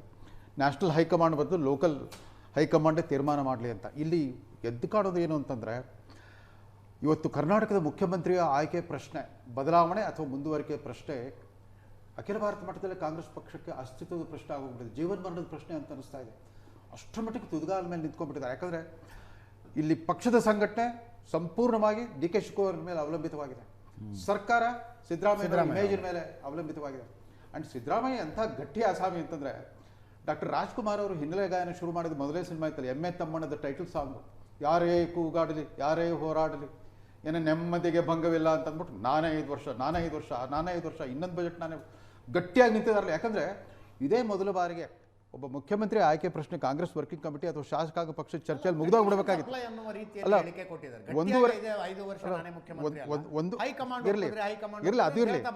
ಒಂದೂವರೆ ವರ್ಷದಿಂದ ಸುದೀರ್ಘವಾಗಿ ಸಾರ್ವಜನಿಕ ಚರ್ಚೆ, ಸಂವಾದ, ಟೀಕೆ, ಟಿಪ್ಪಣಿ, ವಿಮರ್ಶೆಗಳ ಮೂಲಕ ಮುಖ್ಯಮಂತ್ರಿ ಸ್ಥಾನ ನಿರ್ಧಾರ ಆಗ್ತಾ ಇದೆ ಅಂತಂದ್ರೆ ಎಷ್ಟರ ಮಟ್ಟಿಗೆ ಆಂತರಿಕ ಅಂದರೆ ನಮ್ಮ ಪ್ರಜಾಪ್ರಭುತ್ವ ಬೇರುಗಳಿಗೆ ಎಷ್ಟು ಗಟ್ಟಿಯಾಗಿದೆ ಅಂತಂದರೆ, ಶಾಸಕರ ಬೆಂಬಲನೂ ಬೇಕು, ಸಾರ್ವಜನಿಕರ ಒಂದು ಸಹಾನುಭೂತಿ, ಒಂದು ಮಾರಲ್ ಸಪೋರ್ಟ್ ಕೊಡಬೇಕು, ನೈತಿಕ ಬೆಂಬಲನೂ ಬೇಕು ಒಬ್ಬ ನಾಯಕ ಆಗೋನಿಗೆ. ಜೊತೆಗೆ ಆತನಿಗೆ ಸ್ವತಃ ಒಂದು ಆತ್ಮವಿಶ್ವಾಸ, ತನ್ನ ಯೋಗ್ಯತೆ, ಅರ್ಹತೆ ಮತ್ತು ಇವತ್ತಿನ ಪ್ರಸ್ತುತತೆ, ತನ್ನ ರೆಲೆವೆನ್ಸ್ ಪಕ್ಷಕ್ಕೆ ನಾನಿವತ್ತು ಸರ್ಕಾರ ನಡೆಸಬಲ್ಲೆ ಅನ್ನೋ. ಈಗ ನೋಡಿ, ಅಲ್ಲಿ ಸಚಿನ್ ಪೈಲಟ್ ಇರ್ಬೋದು, ಇಲ್ಲಿ KN ಸಿಂಗ್ದೇವ್ ಅಂತ ಯಾರು ಇದರಲ್ಲಿ ಛತ್ತೀಸ್ಗಢದಲ್ಲಿ ಒಬ್ಬ TS ಸಿಂಗ್ದೇವ್ ಇದ್ದರು. ಅವರೆಲ್ಲರಿಗಿಂತಲೂ ಒಂದು ವಿಭಿನ್ನವಾದ ವ್ಯಕ್ತಿತ್ವ DK Shivakumar. DK Shivakumar has been very proactive, unlike Sachin Pilot. ಇಡೀ ಪಕ್ಷದ ಜವಾಬ್ದಾರಿ, ಬರೀ ಕರ್ನಾಟಕ ಜವಾಬ್ದಾರಿ ಇಲ್ಲ, ಮಹಾರಾಷ್ಟ್ರದ ಜವಾಬ್ದಾರಿ, ಗುಜರಾತ್ ಜವಾಬ್ದಾರಿ, ದಿಲ್ಲಿ ಜವಾಬ್ದಾರಿ ಎಲ್ಲನೂ ವಹಿಸ್ಕೊಂಡು ರಿಸ್ಕು ತೊಗೊಂಡು, ಸೊ ಅದರಿಂದ ಅವ್ರಿಗೊಂಥರ ಈಗ ಒಂದು ತುಡಿತ ಬಂದುಬಿಟ್ಟಿದೆ. ಇಷ್ಟೆಲ್ಲ ಮಾಡಿದರು, ನನಗೆ ಈಗಲೂ ಅರ್ಹತೆ ಇಲ್ಲದೆ ಇದ್ದರೆ ಇನ್ಯಾವಾಗ ಸಿಗುತ್ತೆ, ಈಗ ಅವಕಾಶ ಕೊಡಿದ್ರೆ ಇನ್ಯಾವಾಗ ಅವಕಾಶ ಸಿಗುತ್ತೆ ಅನ್ನೋದು. ಆದರೆ ಸಿದ್ದರಾಮಯ್ಯನವರು ಅವ್ರದ್ದು ತಮ್ಮದೇ ಸ್ಟ್ರಾಟಜಿಗಳು, ಕೌಂಟರ್ ಸ್ಟ್ರಾಟಜಿಗಳು ಮಾಡ್ತಾ ಇರ್ತಾರೆ. ಆದರೆ ಸಿದ್ದರಾಮಯ್ಯ ಕೂಡ ಅರ್ಥ ಮಾಡ್ಕೊಳ್ಬೇಕು, ಇವತ್ತು ಅವ್ರು ಎದುರಿಸ್ತಿರೋ ಪ್ರಶ್ನೆ ಮುಂದಿನ ವರ್ಷ ನರೇಂದ್ರ ಮೋದಿ ಕೂಡ ಎದುರಿಸಬೇಕಾಗುತ್ತೆ. ಪ್ರಕೃತಿ ನಿಯಮಗಳಿಗೆ ವಿರುದ್ಧವಾಗಿ ನೀವು ಎಷ್ಟು ದಿವಸ ಹೋಗ್ಲಿಕ್ಕೆ ಸಾಧ್ಯ? ನಿಮ್ಮಲ್ಲಿ ಒಂದು ಮೊದಲಿನ 5 ವರ್ಷಗಳ ಅವಧಿ ಆ ಚಲನಶೀಲತೆ ಇಲ್ಲ ನಿಮ್ಮ ಸರ್ಕಾರದಲ್ಲಿ. ಸ್ಥಗಿತತೆ, ಜಡತ್ವ, ಒಂದು ಇಂಡಿಫರೆನ್ಸ್, ಒಂದು ಪಾಲಿಸಿ ಪ್ಯಾರಲಿಸಿಸ್ ಅಂತ ಇನ್ನು ಹೇಳ್ಬಿಡ್ಬೇಕಾಗುತ್ತೆ. ಆ ಸ್ಥಿತಿಗೆ ಬಂದು ನಿಂತುಬಿಟ್ಟಿದೆ. ಯಾವ ಮಂತ್ರಿ ಯಾವ ಇಲಾಖೆ ನಿರ್ವಹಿಸಿ, ಯಾಕಂದ್ರೆ ಇಲಾಖೆಗಳ ಬಗ್ಗೆ ಮಾತಾಡೋಂತೂ ನಿಲ್ಲಿಸಾಗಲೇ 4-6 ತಿಂಗಳು ಆಗೋಗ್ಬಿಡ್ತು. ಕಳೆದ ಲೋಕಸಭಾ ಚುನಾವಣೆ ಮುಗಿದಾಕ್ಷಣವೇ ಶುರುವಾಯಿತು ಈ ಪ್ರಶ್ನೆ, ಅಧಿಕಾರ ಹಸ್ತಾಂತರ ಆಗುತ್ತಾ ಇಲ್ವೋ, ಮುಂದುವರಿತಾರೋ ಅಥವಾ ಬಿಟ್ಕೊಡ್ತಾರೋ. ಅಂತಿಮವಾಗಿ ನೋಡಿ, ಈಗ ತೀರ್ಮಾನ ಹೈಕಮಾಂಡ್ಗೂ ಸಾಧ್ಯ ಇಲ್ಲ. ತೀರ್ಮಾನ ಇರೋದು, ಇದಕ್ಕೆ ಪರಿಹಾರ ಇರೋದು ಸಿದ್ದರಾಮಯ್ಯನವ್ರ ಕೈಯಲ್ಲಿ. ಅವರೇ ಏನಾದರೂ ಸ್ವಯಂ ಪ್ರೇರಿತವಾಗಿ ಬಿಟ್ಟುಕೊಡೋ ಒಂದು ಧೀಮಂತಿಕೆ ಮತ್ತು ಹೃದಯ ವೈಶಾಲ್ಯತೆ ತೋರಿಸಿದ್ರೆ ಮಾತ್ರ ಆಗುತ್ತೆ ಕೊಡ್ತಾರೆ ಅವರು. ಹೈಕಮಾಂಡ್ ಯಾವುದೇ ಯಾಕೆ ಬಿಟ್ಕೊಡ್ತಾರೆ? ಹೈಕಮಾಂಡ್ಗೆ ಇದು ಭಾಳ ಹೈ ರಿಸ್ಕ್ ಆಪರೇಷನ್ ಆಗಿಬಿಟ್ಟಿದೆ. ಆದರೆ ಸಿದ್ದರಾಮಯ್ಯನವರು ತಾವೇ ಸ್ವತಃ ಬಿಟ್ಕೊಡ್ಬೇಕು, ಯಾಕೆ ಬಿಟ್ಕೊಡ್ತಾರೆ? ಒಂದು ರೀಸನ್ ಹೇಳಿ ನನಗೆ. ರೀಸನ್ ಯಾಕೆ ಅಂತಂದ್ರೆ, ಅಲ್ಲ, ಅವರು ಅರ್ಥ ಮಾಡ್ಕೊ, ಈಗ he's a defending champion, he's a challenger. This challenger is emerging stronger day by day. Public perception ಕೂಡ ಅರೆ ಇವನು ಇಷ್ಟೊಂದು ಅವನ ವ್ಯಕ್ತಿತ್ವನೇ ಪರಿವರ್ತನೆ ಮಾಡ್ಕೊಂಡ್ಬಿಟ್ಟಿದ್ದಾನೆ ವ್ಯಕ್ತಿ DK ಶಿವಕುಮಾರ್, ಯಾಕೆ ಕೊಡಬಾರ್ದು, ಒಂದು ಚಾನ್ಸ್ ಯಾಕೆ ಕೊಡಬಾರ್ದು ಅಂತ ಜನರ ಈವನ್ BJPಗೆ ಮತ ಹಾಕೋ ಜನ ಕೂಡ ಮಾತಾಡ್ಕೊಳ್ಳೋಂಗಾಗಿದೆ. ಯಾಕಂದರೆ ಅನೇಕ ವಿಷಯಗಳ ಬಗ್ಗೆ ಇತ್ತೀಚೆಗೆ ತುಂಬ ಪ್ರಬುದ್ಧವಾಗಿ ಅವರು ಅಭಿಪ್ರಾಯ ವ್ಯಕ್ತಪಡಿಸೋಕೆ ಶುರು ಮಾಡಿದ್ದಾರೆ. ಮೊದಲೆಲ್ಲ ಮಧ್ಯಮ ವರ್ಗ ಅಂದ್ರೆ ಮೂಗು ಮುರಿತಾ ಇದ್ರು, ಕಾಂಗ್ರೆಸ್ ನಮಗೆ ಓಟ್ ಹಾಕಲ್ಲ, ಅವರೆಲ್ಲ BJP JDSಗೂ ಹಾಕೋರು ಅಂತಿದ್ರು. ಹಾಗಿಲ್ಲ, ಮಧ್ಯಮ ವರ್ಗ ಕೂಡ ಒಂದು ರೀಚ್ ಔಟ್ ಪ್ರಜ್ಞಾಪೂರ್ವಕವಾಗಿ ಮಾಡ್ತಾ ಬಂದ್ದಾರೆ. ಒಂದು ಅಲ್ಲ, ಸರ್ಕಾರದ ವೋಟ್ ಬ್ಯಾಂಕ್ ಬೆಂಬಲಿಸುತ್ತೆ. ಒಟ್ಟಾರೆ ಸ್ವರೂಪ ಹೆಂಗಿದೆ, governance has collapsed. People want A change. ಅದು ಆಮೇಲೆ ಇನ್ನೊಂದು ಕಾರ್ಯಕರ್ತರು ಮನಸ್ಸಿಗೆ ಯಾವುದು ಮಾನದಂಡ ಇಲ್ಲ ಸರ್. ಅಭಿಪ್ರಾಯ ಅಂತ ಆಗಬಹುದೇ ಹೊರತು ಅದಕ್ಕೆ ಮಾನದಂಡ ಇಲ್ಲ ಅಳಿಯೋದಕ್ಕೆ. ಎಷ್ಟು % ಜನ ಗೌರ್ಮೆಂಟ್ ಅನ್ನ ಪರವಾಗಿದ್ದಾರೆ, ಎಷ್ಟು % ಜನ ಮಂತ್ರಿಮಂಡಲ ರಚನೆಯಲ್ಲಿ ಪ್ರದೇಶವಾರು, ಜಾತಿವಾರು ಪ್ರಾತಿನಿಧ್ಯ ಅವೆಲ್ಲ ಚರ್ಚೆ ಬರುತ್ತೆ. ಬಟ್ ಮುಖ್ಯಮಂತ್ರಿ, ನಮ್ಮಲ್ಲಿ ಸರ್ವಶ್ರೇಷ್ಠ ನಾಯಕ ಯಾರು ಅಂತ ಹೇಳ್ಕೊಳಕ್ಕೆ ಯಾವ ಪಕ್ಷದ ತಯಾರಿಲ್ಲ. ಯಾಕಂದ್ರೆ ಪರಸ್ಪರ ವೈಮನಸ್ಸು, ಪೈಪೋಟಿ ಯಾವ ಥರದ್ದಿರ್ತದೆ. Nobody is able to say he the best man to lead us ಅಂತ ಒಬ್ರು ಹೇಳವಲ್ಲ. ಈವನ್ ಸಿದ್ದರಾಮಯ್ಯನವ್ರ ಪರವಾಗಿ ಗಟ್ಟಿಯಾಗಿ ಮಾತಾಡ್ತಿದ್ದವ್ರೆ ಮೆತ್ತಗೆ ಅವ್ರ ಧ್ವನಿ ಮಂದವಾಗ್ತಾ ಬಂದ್ಬಿಡ್ತು. ಬಹುತೇಕ ಮಂತ್ರಿಗಳು ಸೈಲೆಂಟ್ ಮೋಡ್ ಹೋಗಿ 2 ತಿಂಗಳಾಯ್ತು. ಇದ್ರ ಬಗ್ಗೆ ಮಾತಾಡೋದು ನಿಲ್ಲಿಸ್ಬಿಟ್ರಿ. ಯಾಕಪ್ಪ ರಿಸ್ಕ್ ಅಂತ ಒಬ್ಬರೇ ಮಾತಾಡಿದ್ದು ಕೃಷ್ಣ ಬೈರೇಗೌಡ ಮಾತ್ರ. ನಮ್ಮ ಮಂತ್ರಿಗಳಿಗೆ ಮಾತ್ರ ಆ ಥರ ಡೈರೆಕ್ಷನ್ ಇತ್ತು. 2.5 ವರ್ಷದ ನಂತರ ನಿಮ್ಮಲ್ಲಿ ಅನೇಕರು ಬೇರೆಯವ್ರಿಗೆ ಅವಕಾಶ ಮಾಡಿಕೊಡ್ಬೇಕು ಅಂತ ನಾನಂತೂ ತಯಾರಿದ್ದೀನಿ. ಅವ್ರು ಒಬ್ಬರನ್ನ ಬಿಟ್ಟು ಉಳಿದವ್ರು ಯಾರು ಆ ಮುಚ್ಚುಮರೆ ಇಲ್ಲದೆ ಬಿಚ್ಚು ಮನಸ್ಸದ್ದು ಯಾರೂ ಮಾತಾಡ್ತಾರೆ. ಅಯ್ಯೋ ನಮ್ಮ ಕೆಲಸ ಉಳಿದ್ರು ಸಾಕು, ಹೊಸ ಗೌರ್ಮೆಂಟ್ ನಮ್ಗೆ ಸಿಗುತ್ತೋ ಇಲ್ಲೋ ಆ ಗೊಂದಲದಲ್ಲಿ ಸಿಕ್ಕಾಕೊಂಡ್ಬಿಟ್ಟಿದ್ದಾರೆ. ಹೀಗಿದ್ದಾಗ ಗವರ್ನೆನ್ಸ್ ಸಫರ್ಡ್, ಆಡಳಿತ ಕುಸಿದು ಬಿಡ್ತಾ ಇದೆ, ಶಿಥಿಲವಾಗ್ತದೆ, ಸರ್ಕಾರದ ಆಡಳಿತ ಶಿಥಿಲಗೊಳ್ತಾ ಇದೆ, ಅಧಿಕಾರಿಗಳಿಗೆ ಒಳ್ಳೆ ಸುವರ್ಣಾವಕಾಶ ಇದೆ. ಈ ಥರ ಇದ್ಬಿಟ್ರೆ ಸ್ವತಃ ಮುಖ್ಯಮಂತ್ರಿನೇ ಈ ರೀತಿಯ ಅನಿಶ್ಚಿತತೆ, ಅಸ್ಥಿರತೆ, ಅಭದ್ರತೆ ಎದುರಿಸ್ತಿರುವಾಗ ಜನ ಬಯಸೋದು ಆಡಳಿತ ನಡೆಯಲಿ. ನೀವು ಯಾರು ಇದನ್ನು ಇಷ್ಟು ಸುದೀರ್ಘವಾಗಿ ಇಳಿಬಾರ್ದಾಗಿತ್ತು. 1.5 ವರ್ಷದಿಂದ ಲೋಕಸಭಾ ಚುನಾವಣೆ ಆದಾಗಿಂದ ಇದೇ ಪರಿಸ್ಥಿತಿ ಬಂದ್ಬಿಡ್ತು. ಎಸ್, ಶಂಕರ್ ಶೆಟ್ರ, ನೀವು ಹೇಗೆ ವ್ಯಾಖ್ಯಾನ ಮಾಡ್ತೀರಿ ಮಲ್ಲಿಕಾರ್ಜುನ ಖರ್ಗೆ ಅವರ ಹೇಳಿಕೆಯನ್ನು? 2.5 ವರ್ಷದಿಂದ ಒಪ್ಪಂದ ಆಗಿತ್ತೋ ಇಲ್ಲೋ ಅನ್ನೋ ಸಂಶಯ ಹುಟ್ಟಾಕೋಂಗಿದೆ ಅದು ಹೇಳಿಕೆ. ಸ್ಥಳೀಯವಾಗಿ ಹುಟ್ಟಿಕೊಂಡಿರುವ ಸಮಸ್ಯೆ ಸ್ಥಳೀಯವಾಗಿ ಬಗೆಹರಿಸ್ಕೊಳ್ಬೇಕು ಅಂತಂದ್ರೆ ಒಪ್ಪಂದ ಆಗಿದೆ ಇಲ್ಲೊಂದು ಕೆಲವು ಸಲ ಡಿಸ್ಕಸ್ ಮಾಡಿ. ಈಗ ನಿನ್ನೆ ಮಲ್ಲಿಕಾರ್ಜುನ ಖರ್ಗೆ ಅವರ ಸ್ಟೇಟ್ಮೆಂಟ್ ನೋಡಿದ್ದಾರೆ. It is advantage Siddaramaiah and Siddaramaiah. So advantage Siddaramaiah, advantage Siddaramaiah, yes, and so Siddaramaiah is in driver seat. ಅವ್ರು ಹೇಳ್ತಾರೆ ಏನಂದರೆ, ಇದುವರೆ ಹೈಕಮಾಂಡ್ ಅವ್ರು ನಾವು ಇಂಟರ್ಫಿಯರ್ ಆಗೋದಿಲ್ಲಪ್ಪ, ನೀವು ಇತ್ಯರ್ಥ ಮಾಡ್ಕೊಳ್ಳಿ ಅಂತ. ಇತ್ಯರ್ಥ ಮಾಡ್ಕೊಳ್ಳಿ ಅಂತೇಳಿ ರೇಷ್ಮೆ ಅವರು ಹೇಳಿದಾಗ ಅವ್ರು ಸೀಟ್ ಬಿಟ್ಟು ಕೊಟ್ಟು ಹೋಗಬೇಕು. ಅವ್ರು ಸೀಟ್ ಬಿಟ್ಟು ಹೋಗ್ಲಿಕ್ಕೆ ತಯಾರಿದ್ದಾರಾ? ಅದು ಪ್ರಶ್ನೆ. ಮತ್ತೇನು ಗೊತ್ತಾ, ಆದರೆ ಮತ್ತೊಂದು ಪಾಯಿಂಟ್ ಸೇರಿಸ್ತಾರೆ ನಿನ್ನೆ ಅವರು ಇದರಲ್ಲಿ, ಖರ್ಗೆ ಅವರು. ತಾನು ಒಬ್ಬನೇ ಪಕ್ಷ ಕಟ್ಟಿದ್ದು, ತನ್ನಿಂದಲೇ ಪಕ್ಷ ಅಧಿಕಾರಕ್ಕೆ ಬಂದದ್ದು, ಇದೀಗೆ ಹೇಳಬಾರ್ದು. ಇದನ್ನು ಯಾರು ಹೇಳ್ತಿರೋದು? ಅರ್ಥ ಆಯ್ತು. ನಾವು ಹೆಸರು ಹೇಳಲಿಕ್ಕೆ ಬಿಲ್ಲ. ನಾವು ಯಾಕಂದರೆ ಇಂಡಿಪೆಂಡೆಂಟ್ ಯಾವುದೇ ಪಕ್ಷನ ವಹಿಸ್ಕೊಳಿಸಿ, ಅವರ CM ಕಡೆನೂ ಇಲ್ಲ, ನಾವು CM ಕಡೆಗಿಲ್ಲ, ನಿರ್ಲಿಪ್ತವಾಗಿ ನ್ಯೂಟ್ರಲ್ ಆಗಿ ಮಾತಾಡೋದು. ಅವರ 2 ಹೇಳಿಕೆಯಿಂದ ಒಂದೇ ನಿಮ್ಮ ಸ್ಟೇಟ್ ಲೆವೆಲಲ್ಲೇ ಸಾಲ್ವ್ ಆಗಬೇಕು, ಮತ್ತೊಂದು ತನ್ನಿಂದಲೇ ಆದದ್ದು, ತಾನೇ ಗೌರ್ಮೆಂಟ್ ಬರೀ ಕಾರಣ ಅಂತ ಹೇಳಬಾರ್ದು ಅಂತ ಹೇಳಿರ್ತಾರೆ. ಇದು ಯಾರಿಗಂತ? ಸೊ ಆ 2 ಪಾಯಿಂಟಿಂದ ಅದಕ್ಕಾಗಿ ನಾನು ಅಡ್ವಾಂಟೇಜ್ ಸಿದ್ದರಾಮಯ್ಯ ಅಂತ. ಇನ್ನು ಸಿದ್ದರಾಮಯ್ಯನವ್ರು ಏನು ಹೇಳ್ತಾರೆ, ಬಿಟ್ಕೊಳ್ಳಿತಾ ಇಲ್ಲ ಆ ಒಪ್ಪಂದ. ಇವ್ರ ಹತ್ರ ಸೋಫಾರ್ ನನಗೆ ಹೇಳಿದೆ ನಿಮಗೆ, ಇವ್ರ ಹತ್ರ ಮೇಜರ್ ಪ್ಲಸ್ ಪಾಯಿಂಟ್ ಅಂದರೆ DK ಶಿವಕುಮಾರ್ ಒಪ್ಪಂದ ಅಂತ. ಆ ಒಪ್ಪಂದ ಕೂಡ ಒಪ್ಪಂದ ಆಗೇ ಇಲ್ಲ ಅಂತ ಇವ್ರು ಹೇಳಿಬಿಟ್ರಲ್ಲ. ಆಗಿದೆಲ್ಲ ಡಿಫರೆಂಟ್. ಇವ್ರು ಹಾಗೆ ಬಿಟ್ಟರು, ಹೇಳಿಬಿಟ್ರು ಒಪ್ಪಂದ ಆಗಿಲ್ಲ ಅಂತ. ಸೊ ಇದುವರೆಗೆ ಅವ್ರ ಪ್ಲಸ್ ಪಾಯಿಂಟ್ ಅದು ಒಪ್ಪಂದ ಆಗಿದೆ ಅಂತ. ಯಾರ ಹತ್ರ? ಇವ್ರ ಹತ್ರ DK ಶಿವಕುಮಾರ್ ಹತ್ರ. ನಿಮ್ಮ ಪ್ರಕಾರ ಒಪ್ಪಂದ ಆಗಿರಬೇಕು ಅಂತ. ಒಪ್ಪಂದ ಆಗಿಲ್ಲದೆ ಇದು ಇಲ್ಲಿ ತನಕ ಚರ್ಚೆಗೆ ಬರಲ್ಲ. ಇದು ಒಂಥರ ಒಪ್ಪಂದ ಆಗಿರಬೇಕು. ಬಟ್ ಯಾವ ರೀತಿ ಒಪ್ಪಂದ ಅದು ಪಬ್ಲಿಕ್ ಡೊಮೈನಲ್ಲಿ ಇದುವರೆಗೂ ಇಲ್ಲ. 2.5 ವರ್ಷವ, 2 ವರ್ಷವ, 3 ವರ್ಷವ, ಏನು ಪಬ್ಲಿಕ್ ಡೊಮೈನಲ್ಲಿ ಇಲ್ಲ. ಮತ್ತೇನು ಗೊತ್ತು, ಸಿದ್ದರಾಮಯ್ಯ ಅವ್ರದ್ದೇ ಆದ ಒಂದು ಇದು ಉಂಟು. ಏನಂದರೆ ತುಂಬ ಅದೃಷ್ಟಶಾಲಿ ರಾಜಕಾರಣ ಅಂತ ಹೇಳ್ಬೋದು. ನೋಡಿ, 2006ರಲ್ಲಿ ಅವರು ಕಾಂಗ್ರೆಸ್ ಪಕ್ಷ ಸೇರಿದ್ದಾರೆ. 2008ರಿಂದ ಅವರು ಪವರಲ್ಲೇ ಇದ್ದಾರೆ. ಅದೇ ಅಲ್ಲ, 10 ವರ್ಷ 20 ವರ್ಷ 18 ವರ್ಷನ CLP ಲೀಡರ್ ಇರೋರು. ಐದರ್ ಇನ್ ದಿ ಗೌರ್ಮೆಂಟ್ ಅವರಿಂದ ಅಪೋಸಿಷನ್. ಮಧ್ಯದಲ್ಲಿ 1 ವರ್ಷ ಇದಾಗಿದ್ರು.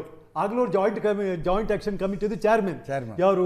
ನಿಮ್ಮ JDS ಮತ್ತು ಇವರು ಸಮನ್ವಯ ಸಮಿತಿ. ಇಂಗ್ಲೀಷಲ್ಲಿ ಹೇಳಿದೆ, ನೀವು ಕನ್ನಡದಲ್ಲಿ ಅಷ್ಟೇ. ಅದೃಷ್ಟವಂತ ಎಂದು ಅಂತ. ಮತ್ತೆ ಅವರು ಕೆಲವು ಸಲ ನೋಡಿ, ಅವ್ರ ಹತ್ರ ಕೆಲವು ಪಾಯಿಂಟ್ ಇದ್ದೆಲ್ಲ ಹೈಕಮಾಂಡ್ ಎಲ್ಲ ಲೆಕ್ಕಕ್ಕೆ ತಗೊಳ್ಳೋದೆ. ವೋಟ್ ಬ್ಯಾಂಕ್ ಯಾರ ಹತ್ರ ಉಂಟು, ಮುಂದೆ ಸಪೋಸ್ ಯಾರಿದ್ರೆ ಒಳ್ಳೆಯದು, ಇದೆಲ್ಲ ಅವರು. ನಾನು ಹೇಳಿದ ಹೈಕಮಾಂಡ್ ಯಾವ ಡಿಸಿಷನ್ ತಗೊಳ್ಳುವಾಗ ಪಕ್ಷದ ಹಿತದೃಷ್ಟಿಯಿಂದ, ಸರ್ಕಾರದ ಹಿತದೃಷ್ಟಿಯಿಂದ ಡಿಸಿಷನ್ ತಗೊಳ್ಬೇಕು. ಅದು ಯಾರ ಕಡೆ ತಗೊಳ್ತಾರೆ ಅವ್ರಿಗೆ ಬಿಟ್ಟದ್ದು, ನಾವೇನು ಇಂಟರ್ಫಿಯರ್ ಆಗೋದಿಲ್ಲ, ಅದು ಅವ್ರಿಗೆ ಬಿಟ್ಟದ್ದು ಆ್ಯಕ್ಚುಲಿ. ಮತ್ತು ಸಿದ್ದರಾಮಯ್ಯನವ್ರು ಅವರ ಇದು ನೋಡ್ಕೊಂಡು ಬನ್ನಿ, ಕ್ಯಾರೆಕ್ಟ್ರ್. ಅಂಥ ಡೆಪ್ಯೂಟಿ CM ಆಗಿದ್ದರು. ಯಾರು ಇವರು? ನಮ್ಮ ಧರಮ್ ಸಿಂಗ್ ಅವರು ಚೀಫ್ ಮಿನಿಸ್ಟರ್ ಆಗಿರೋ ಡೆಪ್ಯೂಟಿ CM ಕೊಟ್ಟರು. ಅಂಥ ಟೈಮಲ್ಲಿ ಡೆಪ್ಯೂಟಿ CM ಬಿಟ್ಟು ಬಂದು ಆರ್ಡಿನರಿ ವರ್ಕರ್ ಬಂದು ಹೊಸ ಪಾರ್ಟಿ ಕಟ್ತಾರೆ, ಅದು ಫೇಲಿಯರ್ ಆಗ್ತದೆ, ಕಾಂಗ್ರೆಸ್ ಬಂದು ಸೇರ್ಕೊಳ್ತಾರೆ. ಅವ್ರಿಗೆ ರಾಜೀನಾಮೆ ಕೊಡೋದು ಎಂಬುದು ಭಾರಿ ಸುಲಭ, ಮೊದಲಿಂದ ನೋಡ್ತಾ ಇದ್ದೇವೆ. ಮತ್ತೆ ಒಂದ್ಸಲ ನೀವು ಸಣ್ಣ ರೀಸನ್ಗೆ ಅಪೋಸಿಷನ್ ಲೀಡರ್ ರಾಜೀನಾಮೆ ಕೊಟ್ಟದ್ದು ಇನ್ಸ್ಟೆಂಟ್ ಹೇಳ್ತೇನೆ ನಾನು. ಕಡೂರಲ್ಲಿ ಬೈ ಎಲೆಕ್ಷನ್ ಆಗ್ತದೆ. ಇವ್ರದೇ ಕ್ಯಾಂಡಿಡೇಟ್, ಒಬ್ಬ ಕುರುಬ ಕ್ಯಾಂಡಿಡೇಟ್ಗೆ ಅಲ್ಲಿ ಕಡೂರಲ್ಲಿ ಎಲೆಕ್ಷನ್ ಕೊಡ್ತಾರೆ, ಬೈ ಎಲೆಕ್ಷನ್ ಸೋಲ್ತದೆ. ಆಗ ಈ ಹೊಣೆ ನಾನೇ ಹೊರ್ತೇನೆ ಹೋಗಿ. ಆಗ ಅಧ್ಯಕ್ಷರಾಗಿದ್ದದ್ದು ಸೋನಿಯಾ ಗಾಂಧಿಯವರು. ಆ ಸೋನಿಯಾ ಗಾಂಧಿಯವರು ರಾಜೀನಾಮೆ ಕೊಟ್ಟು ಬರ್ತಾರೆ. ಇಲ್ಲಪ್ಪ, ನೀನು ನನ್ನ ಆಕ್ಸೆಪ್ಟ್ ಮಾಡೋದಿಲ್ಲ, ಇಲ್ಲ ನೀನೇ ಕಂಟಿನ್ಯೂ ಹೋಗಂತೆ. 2ನೇ ಸಲ ಕ್ರಾಸ್ ಔಟಿಂಗ್ ಆಗ್ತದೆ. MLCಗೆ ಕ್ರಾಸ್ ಔಟಿಂಗ್ ಆಗ್ತದೆ. ತಾನು ಒಬ್ಬ CLP ಲೀಡರ್ ಆಗಿರುವಾಗ ಆಯ್ತಾ, ತನ್ನ ಕ್ರಾಸ್ ಔಟ್ ಹಂಗೆ ಆಗ ಇದಕ್ಕೂ ನಾನು ಜವಾಬ್ದಾರಿ, ನಾನಿಲ್ಲ, ನನ್ನ ಅಧ್ಯಕ್ಷನ ಇದು ಅಪೋಸಿಷನ್ ಆಗಿರೋ ನನ್ನ ರಾಜೀನಾಮೆ ಸ್ವೀಕರಿಸಿ ಅಂತೇಳಿ ಬಂದರು. ಆಗಲೂ ಸೋನಿಯಾ ಗಾಂಧಿ ಅವರು ಹಿಂದೆ ಕಳಿಸಿದ್ರು. ಸೊ ಆ ರೀತಿ ಇದು ರ್ಯಾಪಿಡ್ ಕೊಟ್ಟು ಈ ಸಲ ಎಷ್ಟು ಪ್ರೆಷರ್ ಬಂದರೂ ತಾನು ಸೀಟ್ ಬಿಟ್ಟುಕೊಳ್ಳಿಕ್ಕೆ ಅವ್ರು ತಯಾರಿಲ್ಲ. ಅರ್ಥ ಆಯ್ತಲ್ಲ? ಮೇಜರ್ ಇದೆಲ್ಲ ಏನು ಕೊಟ್ಟ ಅವರಿಗೆ ಒಂದು ಅಲ್ಲಿರೋ ಗೌರ್ಮೆಂಟಾ MLAs ಅವ್ರು ಬಿಟ್ಟುಕೊಡುವ ಅಂತ ಹೇಳಿದ್ರು ಕೂಡ ಅವ್ರು ಬಿಟ್ಟುಕೊಳ್ತಾರೆ. ನೀವು ಬಿಟ್ಕೊಂಡು ನಿಮ್ಮನ್ನೇ ನಂಬ್ಕೊಂಡಿದ್ದೇವೆ, ನಿಮ್ಗೆ ಇಷ್ಟು ದಿನ ಸಪೋರ್ಟ್ ಮಾಡಿದ್ದೇವೆ, ಇದು ನನಗೆ ಬರುವ ಸುದ್ದಿ ಪ್ರಕಾರ. ಸೊ ನೀವು ಬಿಟ್ಟು ಹೋಗಲೇಬಾರ್ದು ಅಂತ ಸುತ್ತಲಿನ ಬೆಂಬಲಿಗರು ಒಪ್ತಾ ಇಲ್ಲ. ಅಂತ ನನಗೆ ಇಷ್ಟು ಜನ ಸಪೋರ್ಟ್ ಮಾಡ್ತಾ ಇರುವಾಗ, ಇಷ್ಟು ಬೆಂಬಲಿಗರು ಇರುವಾಗ ನಾನು ಯಾಕೆ ಬಿಟ್ಟುಕೊಳ್ಬೇಕು? ಅವ್ರು ನೋಡಿ, ಎಲ್ಲಾದರೂ ಪಬ್ಲಿಕ್ ಸ್ಟೇಟ್ಮೆಂಟ್ ಅಂತದವ್ರು ಕೊಟ್ಟದ್ದು ಉಂಟು, ಯಾವುದು ಅದ್ರಾಗೆ ನನ್ನಿಂದ ಅಧಿಕಾರಕ್ಕೆ ಬಂತು, ನಾನೇ ಪಕ್ಷಕ್ಕೆ ಇದು ಮಾಡಿ ಅಂತೆಲ್ಲ ಸ್ಟೇಟ್ಮೆಂಟ್ ಕೊಡೋದಿಲ್ಲ. ಆಗ ಅವ್ರು ಹೇಳೋದು ನಿಮ್ಮ ಯಾವಾಗ ಅವ್ರು ಹೇಳ್ತಾರೆ, ಅವ್ರಾಗ ಹೇಳಲ್ಲ. DK ಶಿವಕುಮಾರ್ ಅವರಿಂದ ಅಧಿಕಾರಕ್ಕೆ ಬಂತಲ್ಲ ಅಧ್ಯಕ್ಷರಾಗಿದ್ದಾಗ ಅಂತಂದ್ರೆ, ಯಾರು ಅಧ್ಯಕ್ಷರಾಗಿದ್ರು ಈ ಕೆಲಸ ಮಾಡ್ತಿದ್ರು ಅಂದ್ರು. ಅದೇ ಹೇಳ್ತಾರೆ. ಇವತ್ತು ಪರಮೇಶ್ವರ್ ಅಧ್ಯಕ್ಷರಾಗಿದ್ರು ಇದೇ ಕೆಲಸ ಮಾಡ್ತಿದ್ರು ಅಲ್ಲ, ಪರಮೇಶ್ವರ್ ಹೇಳ್ತಾರಲ್ಲ, ಪರಮೇಶ್ವರ್ ಹೇಳಿದ್ದಾರೆ, ಅಧ್ಯಕ್ಷರಾದವನು ಪಕ್ಷಕ್ಕೆ ಅಧಿಕಾರಕ್ಕೆ ತರೋದು ಅವನ ಕರ್ತವ್ಯ, ಅದಕ್ಕಾಗಿ ಅವನು ಹೋರಾಟ ಮಾಡಬೇಕು. ನಾನು ಹೋರಾಟ ಮಾಡಿದ್ದೆ, ನನ್ನ ಪವರ್, ನಾನು ಅಧ್ಯಕ್ಷರಾಗ ಗೌರ್ಮೆಂಟ್ ಬಂತು, ಆದರೆ ನನ್ನ ಯಾವುದು ಕೊರಟಗೆರೆ ಕ್ಷೇತ್ರದಲ್ಲೇ ನಾನು ಗೆದ್ದು ಬಂದಿರಲಿಲ್ಲ, ಹಾಗಾಗಿ CMಗೆ ನನಗೆ ಅವಕಾಶ ಸಿಕ್ಕಿಲ್ಲ ಅಂತೇಳಿ. ಅರ್ಥಲ್ಲ? ಇದೆಲ್ಲ ಇರುವಾಗ ಸೊ ಇಷ್ಟು ಸುಲಭದಲ್ಲಿ ಇದು ನನ್ನ ಪ್ರಕಾರ ನಾವೆಲ್ಲ ಲಾಸ್ಟ್ ಇಲ್ಲಿ ನಾವು ತಿಳ್ಕೊಂಡು ಮ್ಯಾಕ್ಸಿಮಮ್ ಅಂದರೆ ಇದು ಒಂದು ಬಜೆಟ್ ತನಕ ಮುಂದುವರಿಸ್ಬೋದು ಅಂತ ಚೇಂಜ್ ಆಗ್ತದೆ. ಈಗಿನ ನಿನ್ನೆ ಯಾರ್ದು ನಿಮ್ಮ ಖರ್ಗೆ ಅವ್ರದ್ದು ಸ್ಟೇಟ್ಮೆಂಟ್ ನೋಡುವಾಗ ಇದು ಬಜೆಟಿಗೂ ಮುಗಿಯೋದಿಲ್ಲ, ನಿಮ್ಮ ಮೇಗೂ ಯಾವುದು ಪಂಚರಾಜ್ಯ ಈಗ ಚುನಾವಣೆ ಉಂಟಿಲ್ಲ ಅಲ್ಲಿಗೂ ಮುಗಿಯೋದಿಲ್ಲ, ಇನ್ನು ಮುಂದುವರಿತಾರೆ. ಇದನ್ನು ಮುಗಿಬೇಕಾದ್ರೆ ರೇಷ್ಮೆ ಅವರು ಹೇಳಿದಾಗೆ CMನವರು ಖುದ್ದು ನಾನು ಕುರ್ಚಿ ಖಾಲಿ ಕೊಡ್ತೇನಪ್ಪ ಅಂತ ಹೇಳಿದೆ. ರಾಜ್ಯ ರಾಜಕಾರಣದಲ್ಲಿ ನಡೀತಾ ಇರುವ ನಾಯಕತ್ವ ಬದಲಾವಣೆ ಚರ್ಚೆಗೆ AICC ಅಧ್ಯಕ್ಷ ಮಲ್ಲಿಕಾರ್ಜುನ ಖರ್ಗೆ ಅವರ ಹೇಳಿಕೆ ಒಂದು ಟ್ವಿಸ್ಟ್ ಕೊಡ್ತಾ, ಸ್ಥಳೀಯವಾದ ಸಮಸ್ಯೆ ಸ್ಥಳೀಯವಾಗಿ ಬಗೆಹರಿಸಿಕೊಳ್ಳಬೇಕು. ಹೆಚ್ಚು ಕಡಿಮೆ 1 ತಿಂಗಳ ಹಿಂದೆ ಇದೇ ಮಲ್ಲಿಕಾರ್ಜುನ ಖರ್ಗೆ ಅವರು ಸಮಸ್ಯೆಗೆ ಪರಿಹಾರವನ್ನು ಹೈಕಮಾಂಡ್ ಸೂಚಿಸುತ್ತೆ ಅಂತಂದಿದ್ರು. ಏನು 1 ತಿಂಗಳಲ್ಲಿ ಏನು ಬದಲಾಯಿತು ಪ್ರಶಾಂತ್? ಅದೇ ನನಗನ್ಸುತ್ತೆ ನೋಡಿ, ಹೈಕಮಾಂಡ್ ಹೇಗೆ ಬಗೆಹರಿಸಬೇಕು ಅಂತಕ್ಕಂಥದ್ರ ಬಗ್ಗೆ ಆಂಬಿಗ್ವಿಟಿ ಇತ್ತು. ಓಕೆ, ಇವರಿಬ್ಬರನ್ನು ದಿಲ್ಲಿಗೆ ಕರೆದ್ರೆ it means that ball will start rolling. ಹೌದು ಹೌದು, ಹೈಕಮಾಂಡ್ ಏನಾದರೂ ನಿರ್ಣಯವನ್ನು ತೆಗೆದುಕೊಳ್ಳೋದು. ಆಮೇಲೆ ಅದು ಯಾವ ಕಡೆ ರೋಲ್ ಆಗುತ್ತೆ ಹೇಳಕ್ಕೆ ಬರೋದು ಗೊತ್ತಿಲ್ಲ. ಆ ಕಾರಣದಿಂದ ಮಲ್ಲಿಕಾರ್ಜುನ್ ಖರ್ಗೆ ಅವರು, ನನಗನ್ಸುತ್ತೆ ಇಡೀ ಹೇಳಿಕೆಯ ಅರ್ಥ ಇಸ್ ನಾನ್ ಕಮಿಟಲ್. ಈ ಇಡೀ ಹೇಳಿಕೆಯಲ್ಲಿ ಏನು ಹೇಳಿದ್ದಾರೆ ಅವರು? ನಾನ್ ಕಮಿಟಲ್ ಹೇಳಿಕೆಯನ್ನು ಕೊಟ್ಟಿದ್ದಾರೆ. ಹೈಕಮಾಂಡ್ ಅಂದರೆ ಒಪ್ಪಂದ ಇಲ್ಲ, ಇದರ ಬಗ್ಗೆ ಅವರೆಲ್ಲೂ ಕಮಿಟ್ ಆಗಿಲ್ಲ ಮಲ್ಲಿಕಾರ್ಜುನ್ ಖರ್ಗೆ ಅವರು. ಇದರ ಅರ್ಥ ಏನು ಅಂತಂದರೆ, ಈಗ ನಾಳೆ ಒಪ್ಪಂದ ಆಗಿದೆಯೋ ಇಲ್ವೋ ಅದನ್ನು ಆ ಸಭೆಯಲ್ಲಿರ್ತಕ್ಕಂಥವರೇ ಸ್ಪಷ್ಟಪಡಿಸ್ಬೇಕು. ಸಿದ್ದರಾಮಯ್ಯನವ್ರ ಸ್ಟ್ಯಾಂಡ್ ಇದೆ, ಒಪ್ಪಂದ ಆಗಿಲ್ಲ. DK ಶಿವಕುಮಾರ್ ಸ್ಟ್ಯಾಂಡ್ ಇದೆ, ಒಪ್ಪಂದ ಆಗಿದೆ. ಹೈಕಮಾಂಡ್ನ ಉಳಿದವರು ಯಾರೂ ಏನೂ ಮಾತಾಡಿಲ್ಲ. ಹೈಕಮಾಂಡ್ ನಾಯಕರ ಅನೇಕ ಖಾಸಗಿಯಾಗಿ ಮಾತುಕತೆ ನಡೆಸಿದಾಗ ಹೇಳಿದ್ದು ಏನೋ ಒಂದು ಒಪ್ಪಂದದ ಸಂದರ್ಭದಲ್ಲಿ ಒಂದು ಭರವಸೆಯನ್ನು ಪ್ರಿಯಾಂಕಾ ಗಾಂಧಿ, ಸೋನಿಯಾ ಗಾಂಧಿ ಸಿಮ್ಲಾದಿಂದ DK ಶಿವಕುಮಾರ್ ಕೊಟ್ಟಿದ್ರು ಅನ್ನೋದನ್ನು ಹೈಕಮಾಂಡ್ನವ್ರು ಹೇಳ್ತಿದ್ರು. ಈಗ ಇದರ ಪ್ರಶ್ನೆ ಎಲ್ಲಿ ಬರುತ್ತೆ ಅಂತಂದರೆ, ಇಲ್ಲಿ ನೋಡಿ, ಸಿದ್ದರಾಮಯ್ಯನವ್ರನ್ನ 5 ವರ್ಷ ಪೂರ್ಣ ಟರ್ಮ್ ಮಾಡಿ ಅಂತ ಹೇಳುವ ಸ್ಥಿತಿಯಲ್ಲೂ ಹೈಕಮಾಂಡ್ ಇದೆ ಅಂತ ನನಗನ್ಸಲ್ಲ. ಆಮೇಲೆ ಯಾವತ್ತೂ ನೀರು ಮುಂದರಿಯುತ್ತೆ ಅಜಿತ್. ಸಿದ್ದರಾಮಯ್ಯನವರು ಕೂಡ ನನಗೆ 2 ಸಾಧ್ಯತೆಗಳು ಗೋಚರ. ಏನಾಗುತ್ತೆ ಸಿದ್ದರಾಮಯ್ಯನವರ ನೇತೃತ್ವದಲ್ಲಿ 2028ರ ಚುನಾವಣೆ ಅಂತಂದರೆ? ಸಿದ್ದರಾಮಯ್ಯ ಅವರು 80 ಆಗಿರ್ತಾರೆ. ದೆನ್ ಇನ್ನೊಂದರಲ್ಲಿ ಅಂಶವೂ ಕೂಡ ಇದೆ. 5 ವರ್ಷ ಅವರನ್ನು ಪೂರ್ಣಗೊಳಿಸಿದ್ರೆ DK ಶಿವಕುಮಾರ್ ಜ್ಯೋತಿರಾದಿತ್ಯ ಸಿಂಧಿಯಾ ಹಾದಿ ಹಿಡಿಬೋದು. ಜ್ಯೋತಿರಾದಿತ್ಯ ಸಿಂಧಿಯಾಗಿಂತ ಕರ್ನಾಟಕದಲ್ಲಿ DK ಶಿವಕುಮಾರ್ ಅಂತೂ ಸ್ಟ್ರಾಂಗ್ ಇದ್ದಾರೆ, ರಿಸೋರ್ಸಸ್ ಪೊಲಿಟಿಷಿಯನ್ ಇದ್ದಾರೆ. ಆ ಹಾದಿಯನ್ನು ಕೂಡ ಹಿಡಿದ್ರೆ ಕಾಂಗ್ರೆಸ್ ಹೈಕಮಾಂಡ್ ಅದನ್ನು ತಡೆಯುವ ಶಕ್ತಿ ಕಾಂಗ್ರೆಸ್ ಹೈಕಮಾಂಡ್ ಇದೆ ಅಂತ ನನಗೆ ಅನ್ಸಲ್ಲ. ಬಟ್ ನೋಯಿಂಗ್ DK ಶಿವಕುಮಾರ್ ಅಂದರೆ ಪಾರ್ಟಿ ಲೈನ್ ದಾಟಬಹುದು ಅಂತ ಅನ್ಸುತ್ತೆ. ಅದೇ ಜ್ಯೋತಿರಾದಿತ್ಯ ಸಿಂಧಿಯಾ ದಾಟ್ತಿದ್ರು ಅಂತ ನಿಮ್ಗೆ ಅನ್ಸುತ್ತಾ? ಪಾಲಿಟಿಕ್ಸ್ನಲ್ಲಿ ಯಾರ ಜೊತೆ ಯಾವಾಗ, ಗೋಪಿನಾಥ್ ಮುಂದೆ ರೀ, ನನಗೆ ನೆನಪಿದೆ ರಾತ್ರಿ 12:30 ನಾನು ಅವ್ರ ಮನೆ ಎದುರುಗಡೆ, ಅಹಮದ್ ಪಟೇಲ್ ಮನೆ ಎದುರುಗಡೆ ನಿಂತಿದ್ದೆ. ಅವ್ರು ಬಂದು ಭೇಟಿಯಾಗಿದ್ದರು. ನಿತಿನ್ ಗಡ್ಕರಿ ರಾಷ್ಟ್ರೀಯ ಅಧ್ಯಕ್ಷರಾದಾಗ ಗೋಪಿನಾಥ್ ಮುಂದೆ. ಸೊ ಯಾರ ಜೊತೆ ಸಂಪರ್ಕದಲ್ಲಿ ಇರ್ತಾರೆ. ಈಗ ಎಲ್ಲವೂ ಕೂಡ ಪೊಲಿಟಿಕ್ಸ್ನಲ್ಲಿ ನಿರ್ಭರ ಏನು ನನಗೇನು ಸಿಗುತ್ತೆ ಅನ್ನೋದ್ರ ಬಗ್ಗೆ ಅವರು ಈಗ ರವೀಂದ್ರ ರೇಷ್ಮೆ ಸರ್ ಹೇಳಿದಂಗೆ ಭಾಳ ಬ್ರಾಡ್ ಮೈಂಡೆಡ್ ಇದ್ದರೆ ಇಲ್ಲಿ ಕೂತ್ಕೊಂಡು ವಿಶ್ಲೇಷಣೆ ಮಾಡ್ಬೋದಿತ್ತೇನು ಭಾಳ. ಆದರೆ ಅವರು ರಾಜಕಾರಣ ಆದಮೇಲೆ ಅಲ್ಲಿ ಸ್ವಾರ್ಥ, ಅಧಿಕಾರ ಎಲ್ಲವೂ ಬಂದೇ ಬಂತಲ್ವ. ಹಾಗಿರುವಾಗ ನನಗನ್ಸುತ್ತೆ ನೋಡಿ, ಈಗ ಸಿದ್ದರಾಮಯ್ಯನವರು 2 ಸಾಧ್ಯತೆಗಳು ನನಗೆ ಗೋಚರಿಸ್ತಾರೆ. ಒಂದೇನು, ಅವರು ಮುಂದುವರಿಬೇಕಾದ್ರೆ ಅವರು ಶಾಸಕರ ಬೆಂಬಲ ನನಗಿದೆ ಅನ್ನೋದನ್ನು ಬಹಿರಂಗವಾಗಿ ಹೈಕಮಾಂಡ್ಗೆ ತೋರಿಸ್ತಾ ಇರಬೇಕು. ಹೌದು, ಇವತ್ತಿನ ಸಂದರ್ಭದಲ್ಲಿ 60-40, 70-30 ಅಂತ ನಾವು ಕೇಳ್ತಾ ಇದ್ದೀವಿ. ನಾಳೆ ಹೈಕಮಾಂಡ್ ನಿರ್ಣಯ ತೆಗೆದುಕೊಂಡಾಗ ಅದು 50-50 ಆಗ್ಬೋದು. ಎಸ್ ಅಲ್ವಾ?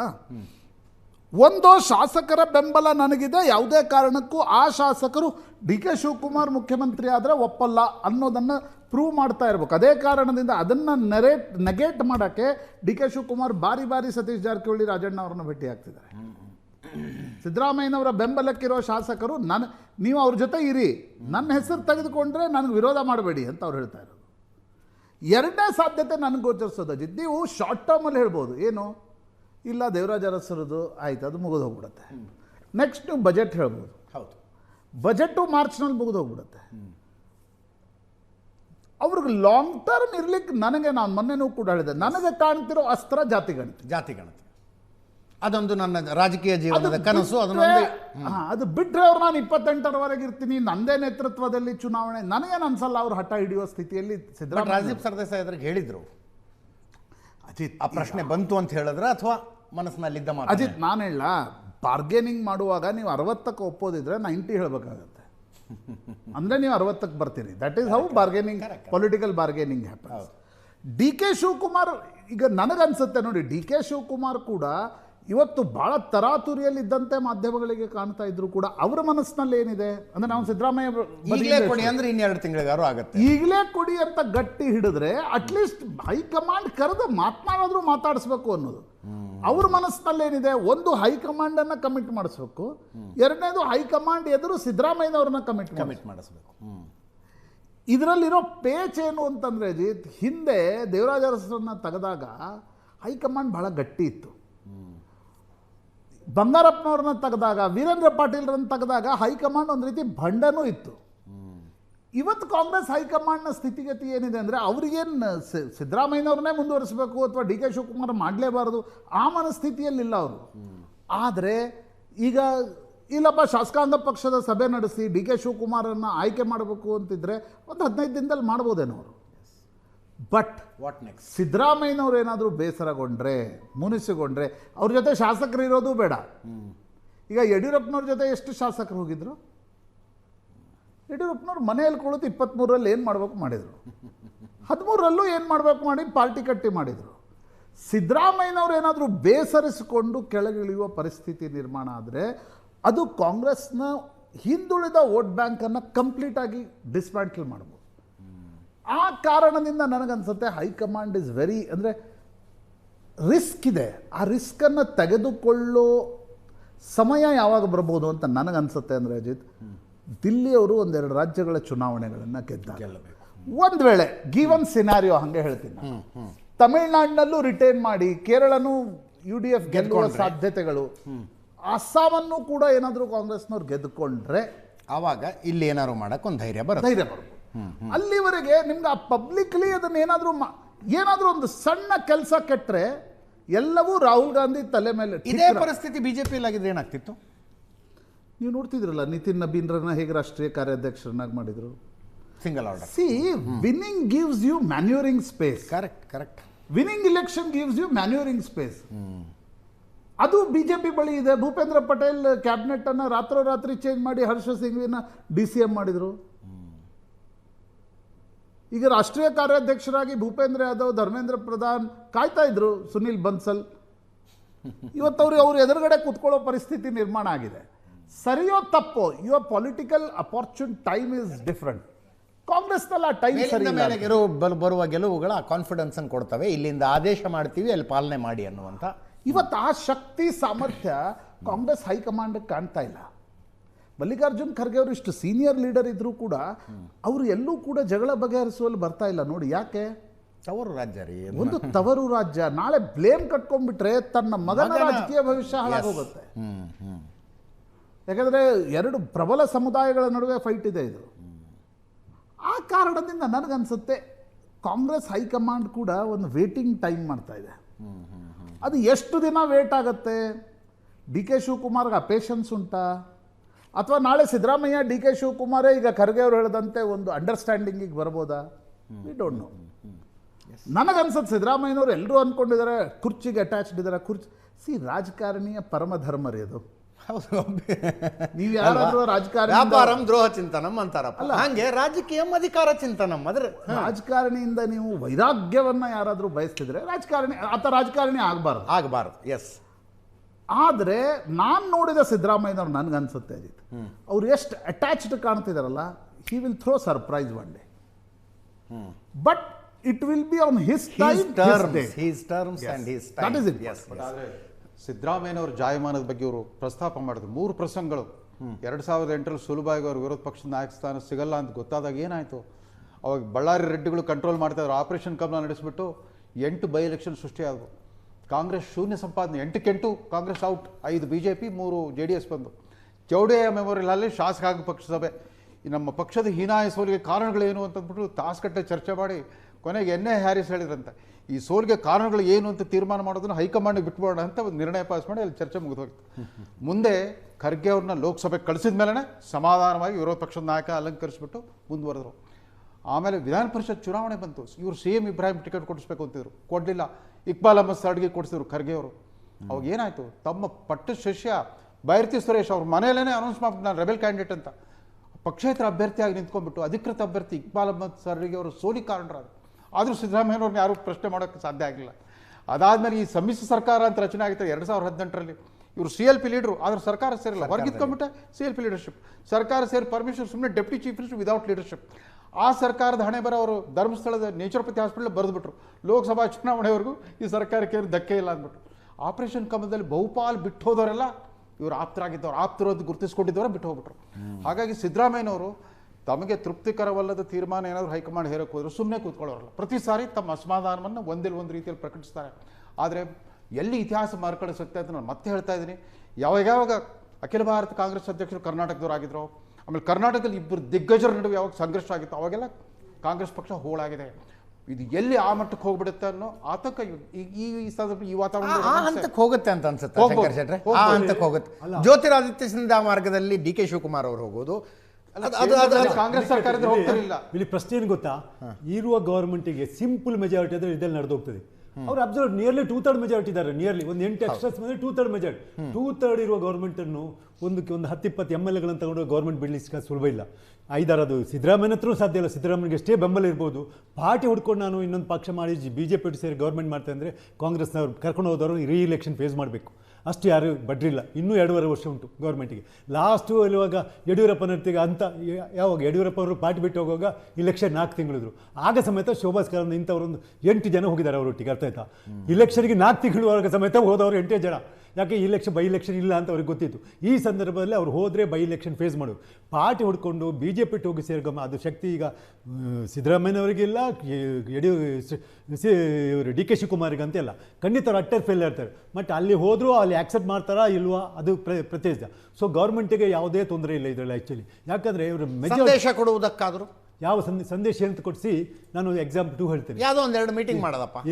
ಸಂದೇಶ ಕೊಟ್ಟರೆ ಗೊತ್ತಲ್ಲ, ಸಂದೇಶ ಕೊಟ್ಟರೆ ಇಮಿಡಿಯೇಟ್ ಲೀಕ್ಔಟ್ ಆಗ್ತದೆ. ಅರ್ಥ ಆಯ್ತು ನಿಮಗೆ? ಈ ರೀತಿ ಉಂಟಂತ ಆಗ ಪ್ರಿಕಾಷನ್ ತಗೊಳ್ತಾರೆ. ಸರ್ ಒಂದು ವಿಷಯ ಹೇಳ್ತೇನೆ, 5 ವರ್ಷ ಕಾಂಗ್ರೆಸ್ ಗೌರ್ಮೆಂಟ್ ನಡಿ ಯಾರೇ ಮುಖ್ಯಮಂತ್ರಿ ಆಗಲಿ ಅದಕ್ಕೆ ಯಾವ ತೊಂದರೆ ಇಲ್ಲ. ಬಿಕಾಸ್ ಜನಗಳು ನಾವು ಆದರೆ ನಮ್ಗೆ ಎಷ್ಟು ಸಂತೋಷ ಆಗಿತ್ತು. ಯಾವಾಗಲೂ ಅನ್ಸ್ಟೇಬಲ್ ಗೌರ್ಮೆಂಟೇ ಬರ್ತಾ ಇರೋದು. ಯಾವಾಗ 2018 ಆಗ್ತಾ ಇತ್ತಲ್ಲ, ಎಕ್ಸೆಪ್ಟ್ ಅಗೈನ್ 2013 ಬಿಟ್ಟರೆ ಇವ್ರದ್ದು ಸಿದ್ದರಾಮಯ್ಯವರು ಮತ್ತೆಲ್ಲ ಬಂದಾಗ ಈ BJP ಎಂದಾದರೂ ಅಬ್ಸಲ್ಯೂಟ್ ಮೆಜಾರಿಟಿಯಲ್ಲಿ ಗೌರ್ಮೆಂಟ್ ಮಾಡಿದ್ದಾರೆ 2 ಟೈಮ್ಸ್ ಇಲ್ಲ. ಅಥವಾ ಕುಮಾರಸ್ವಾಮಿ ಅವರು ಅಬ್ಸಲ್ಯೂಟ್ ಮೆಂಬರ್ಸ್ ತಗೊಂಡು ಗೌರ್ಮೆಂಟ್ ಮಾಡಿದ್ದಾರೆ ಇಲ್ಲ. ಸೊ ನಮಗೆ ಎಷ್ಟು ಸಂತೋಷ ಆಗಿತ್ತು ಗೊತ್ತಾ, ಆ ಗೌರ್ಮೆಂಟ್ ಫಾರ್ಮೇಷನ್ ನೋಡಬೇಕ್ರಿ ಎಷ್ಟು ಚೆನ್ನಾಗಿತ್ತು. ಪ್ರತಿಯೊಂದು ಜಾತಿಯಲ್ಲಿ 0.001% ಇದ್ದವನಿಗೂ ಮಿನಿಸ್ಟರ್ ಕೊಟ್ಟಿದ್ದಾರೆ. ಕರ್ನಾಟಕದಲ್ಲಿ ಎಲ್ಲಿ ಕೊಟ್ಟಿದ್ದಾರೆ ಹೇಳಿ? ಜೈನ ಸಮುದಾಯ ಸುಧಾಕರ್ ಇಲ್ಲಿಂದ ಹಿರಿಯೂರಿಂದ, ಒಬ್ಬ ಮರಾಠ ಲಾಡಿಗೆ, ಒಬ್ಬ ಕ್ಷತ್ರಿಯ ಬೋಸರಾಜ್, ಅಥವಾ ಒಬ್ಬ ಕ್ರಿಶ್ಚಿಯನ್, ಪ್ರತಿಯೊಬ್ಬರಿಗೆ ಮುಸ್ಲಿಮ್ಸ್ ಅಂತ ಕೊಡ್ತಾರೆ ಬಿಡಿ. ಅದು ನಮ್ಮ ಸೆಂಟ್ರಲ್ ಗೌರ್ಮೆಂಟ್ ಮೋದಿಯವರು ಕೊಡಲಿಲ್ಲ ಅಂದರು. ಅದೊಂದು ಭಾರಿ ಆಶ್ಚರ್ಯ ಸಂಗತಿ. 16% ಪಾಪ್ಯುಲೇಷನ್ ಇರುವ ಇಂಡಿಯಾದಲ್ಲಿ ಆ ರೆಪ್ರೆಸೆಂಟೇಷನ್ ಸೆಂಟ್ರಲ್ ಗೌರ್ಮೆಂಟ್ ಇಲ್ಲ. ಇದು ಆಶ್ಚರ್ಯವಾದರೂ ನಿಜ ಸಂಗತಿ. ಒಂದು ಅರ್ಥ ಆಯ್ತಾ ನಿಮಗೆ? ಇರಲಿ ಆ ರೀತಿ ಪ್ರತಿಯೊಂದು ಕಾಸ್ಟ್ನಲ್ಲಿ ಸಹ ಒಬ್ಬ ಮೊಗವೈರ, ಒಬ್ಬ ವಿಲ್ಲವ, ಪ್ರತಿಯೊಬ್ಬರಿಗೊಂದು ಎಷ್ಟು ಒಳ್ಳೆ ಇತ್ತು. ರೀಜನ್ ವೈಸ್ ಅಷ್ಟು ಚೆನ್ನಾಗಿ ಮಾಡಿದ ಗೌರ್ಮೆಂಟ್. ನಮಗೊಂದು ತುಂಬ ಆಸೆ ಇತ್ತು ಈ ಗೌರ್ಮೆಂಟ್ ಚೆನ್ನಾಗಿ ನಡೀತಾ ಅಂತ. ಬಟ್ ಒಂದೇ ವರ್ಷದಲ್ಲಿ ಪಾರ್ಲಿಮೆಂಟ್ ಎಲೆಕ್ಷನ್ ಶುರುವ ಆದುಕೊಂಡು ಮೂರವ ನಮಗೆ ಹೆದರಿಕಿತ್ತು. ಏನಪ್ಪ ಈ 5 ಗ್ಯಾರಂಟಿ ಕೊಟ್ಟು ಅದನ್ನು ಸರಿಯಾಗಿ ಇಂಪ್ಲಿಮೆಂಟ್ ಮಾಡ್ತಾರೆ. ಅದು ಸ್ವಲ್ಪ ಹಿಂದೆ ಮುಂದೆ ಇಂಪ್ಲಿಮೆಂಟ್ ಮಾಡಿದ್ದಾರೆ ಇವರು. ಇವ್ರಿಗೆ ಗೊತ್ತಿರಬೇಕು, ಬುದ್ಧಿ ಬರಬೇಕು. ಏನು ಗೊತ್ತಾ ಅಜಿತ್, ಖಾಲಿ ಗ್ಯಾರಂಟಿ ಮೇಲೆ ಜನಗಳು ಓಟ್ ಕೊಡೋದಿಲ್ಲ. ಅದಕ್ಕೆ ಬೆಸ್ಟ್ ಎಕ್ಸಾಂಪಲ್ ಯಾವುದು ಗೊತ್ತಾ? ಆಂಧ್ರ ಪ್ರದೇಶ ಮತ್ತು ತೆಲಂಗಾಣ. ಎಂತೆಂಥ ಸ್ಕೀಮ್ ಕೊಟ್ಟರು ಇಬ್ಬರು. ಜಗನ್ಮೋಹನ್ ರೆಡ್ಡಿ ಕಾಂಗ್ರೆಸ್ ಶಾಸಕರೇ CLP ಹೇಳ್ತಾ ಇದ್ದಾರೆ. ಲೋಕಸಭಾ ಚುನಾವಣೆ ಯಾಕೆ ಹಿನ್ನಡೆ ಆಯಿತು? ಎಲ್ಲ ಗ್ಯಾರಂಟಿ ಅಲ್ಲ, ಒಂದೇ ವರ್ಷದಲ್ಲಿ ಪರಿಣಾಮ ಉಲ್ಟಾ ಆಗ್ಲಿಕ್ಕೆ ನಾನು ಕಂಟಿನ್ಯೂ ಮಾಡ್ತೀನಿ ಜಯಶ್ರೀ ಅವರೇ. ಏನಂದರೆ ಇಲ್ಲಿ ಆ ಜಗನ್ಮೋಹನ್ ರೆಡ್ಡಿ ಇವನ್ ಲೋಕಸಭೆ ಬಿಟ್ಟು ಬಿಡಿ, ಅದಕ್ಕೆ ಅದು ಡಿಫ್ರೆಂಟ್ ಆಗಿದೆ. ಮೋದಿಯನ್ನು ನೋಡಿ ಜನ ಓಟ್ ಕೊಡೋರು ಈಗ ಒಂದು 30% ಜನ ಮೋದಿಯನ್ನು ನೋಡ್ಕೊಡಿ ಓಟ್ ಕೊಡೋರುತ್ತೆ. ಅದೇ ಸಾಕು ಟರ್ನ್ ಆಗಲಿಕ್ಕೆ, ಶಿಫ್ಟ್ ಆಗಲಿಕ್ಕೆ ಓಟ್ ಆಯ್ತಾಯ್ತಲ್ಲ. ಇಲ್ಲಿ ಜಗನ್ ಅಟ್ಟರ್ ಡಿಫೀಟ್ ಆದರು.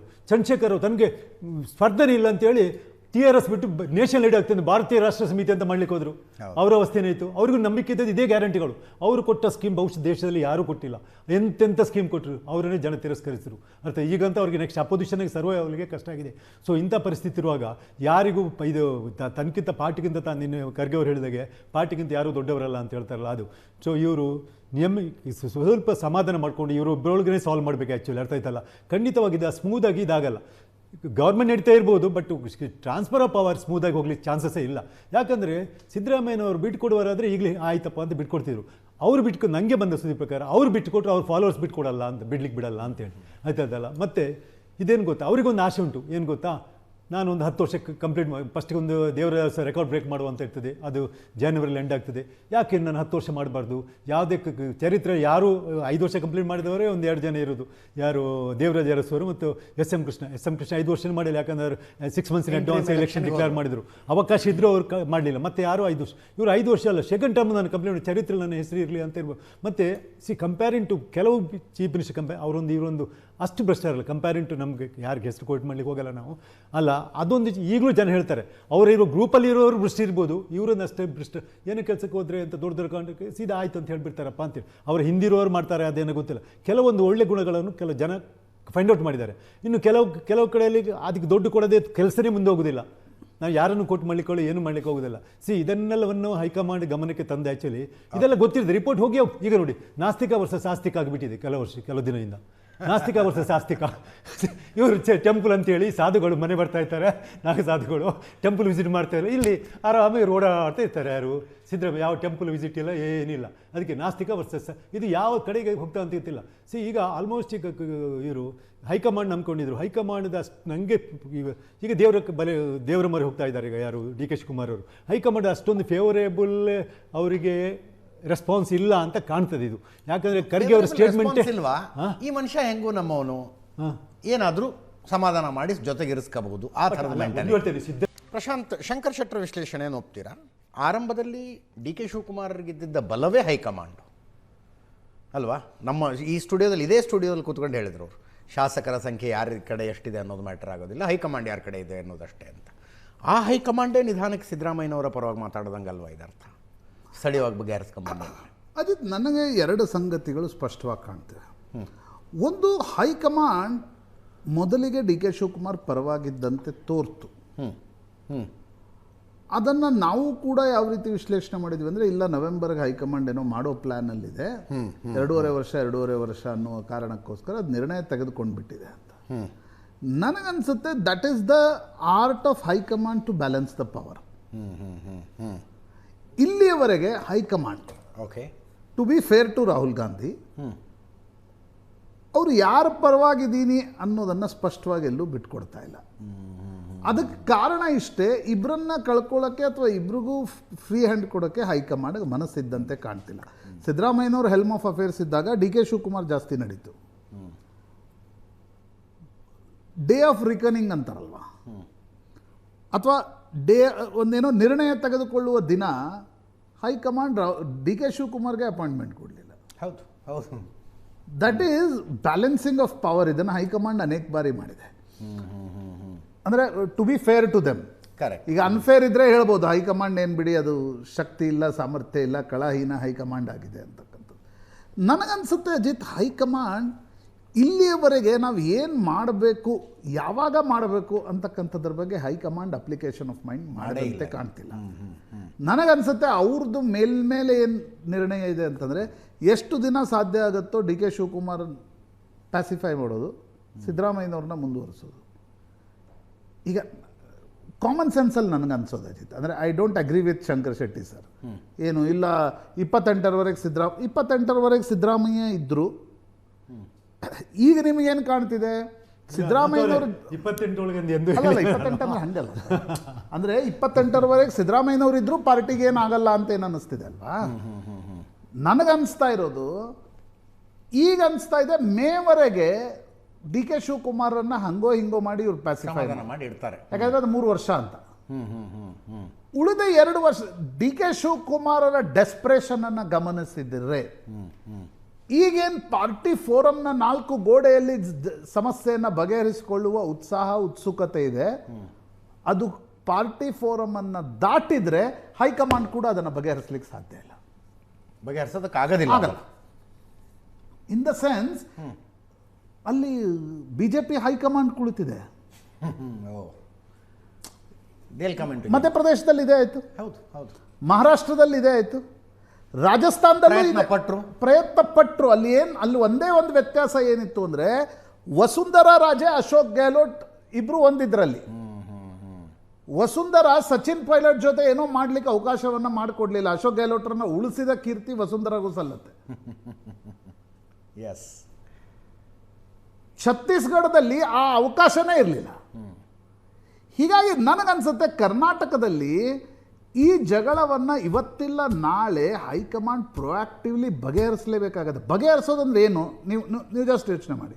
5 ವರ್ಷ ಸಿದ್ದರಾಮಯ್ಯನವರು ಅಂತ ಹೈಕಮಾಂಡ್ ಹೇಳೋಕ್ಕಾಗತ್ತಾ? Will D K Shivakumar keep quiet? No. ಇಲ್ಲ ನಾಳೆನೇ ಸಿದ್ದರಾಮಯ್ಯನವರು ನೀವು ಕೆಳಗಿಳಿರಿ, ಡಿ ಕೆ ಶಿವಕುಮಾರ್ನ ಮಾಡ್ತೀವಿ ಅಂತ ಹೈಕಮಾಂಡ್ ಹೇಳೋಕ್ಕಾಗತ್ತಾ? Will Siddaramaiah keep quiet? No.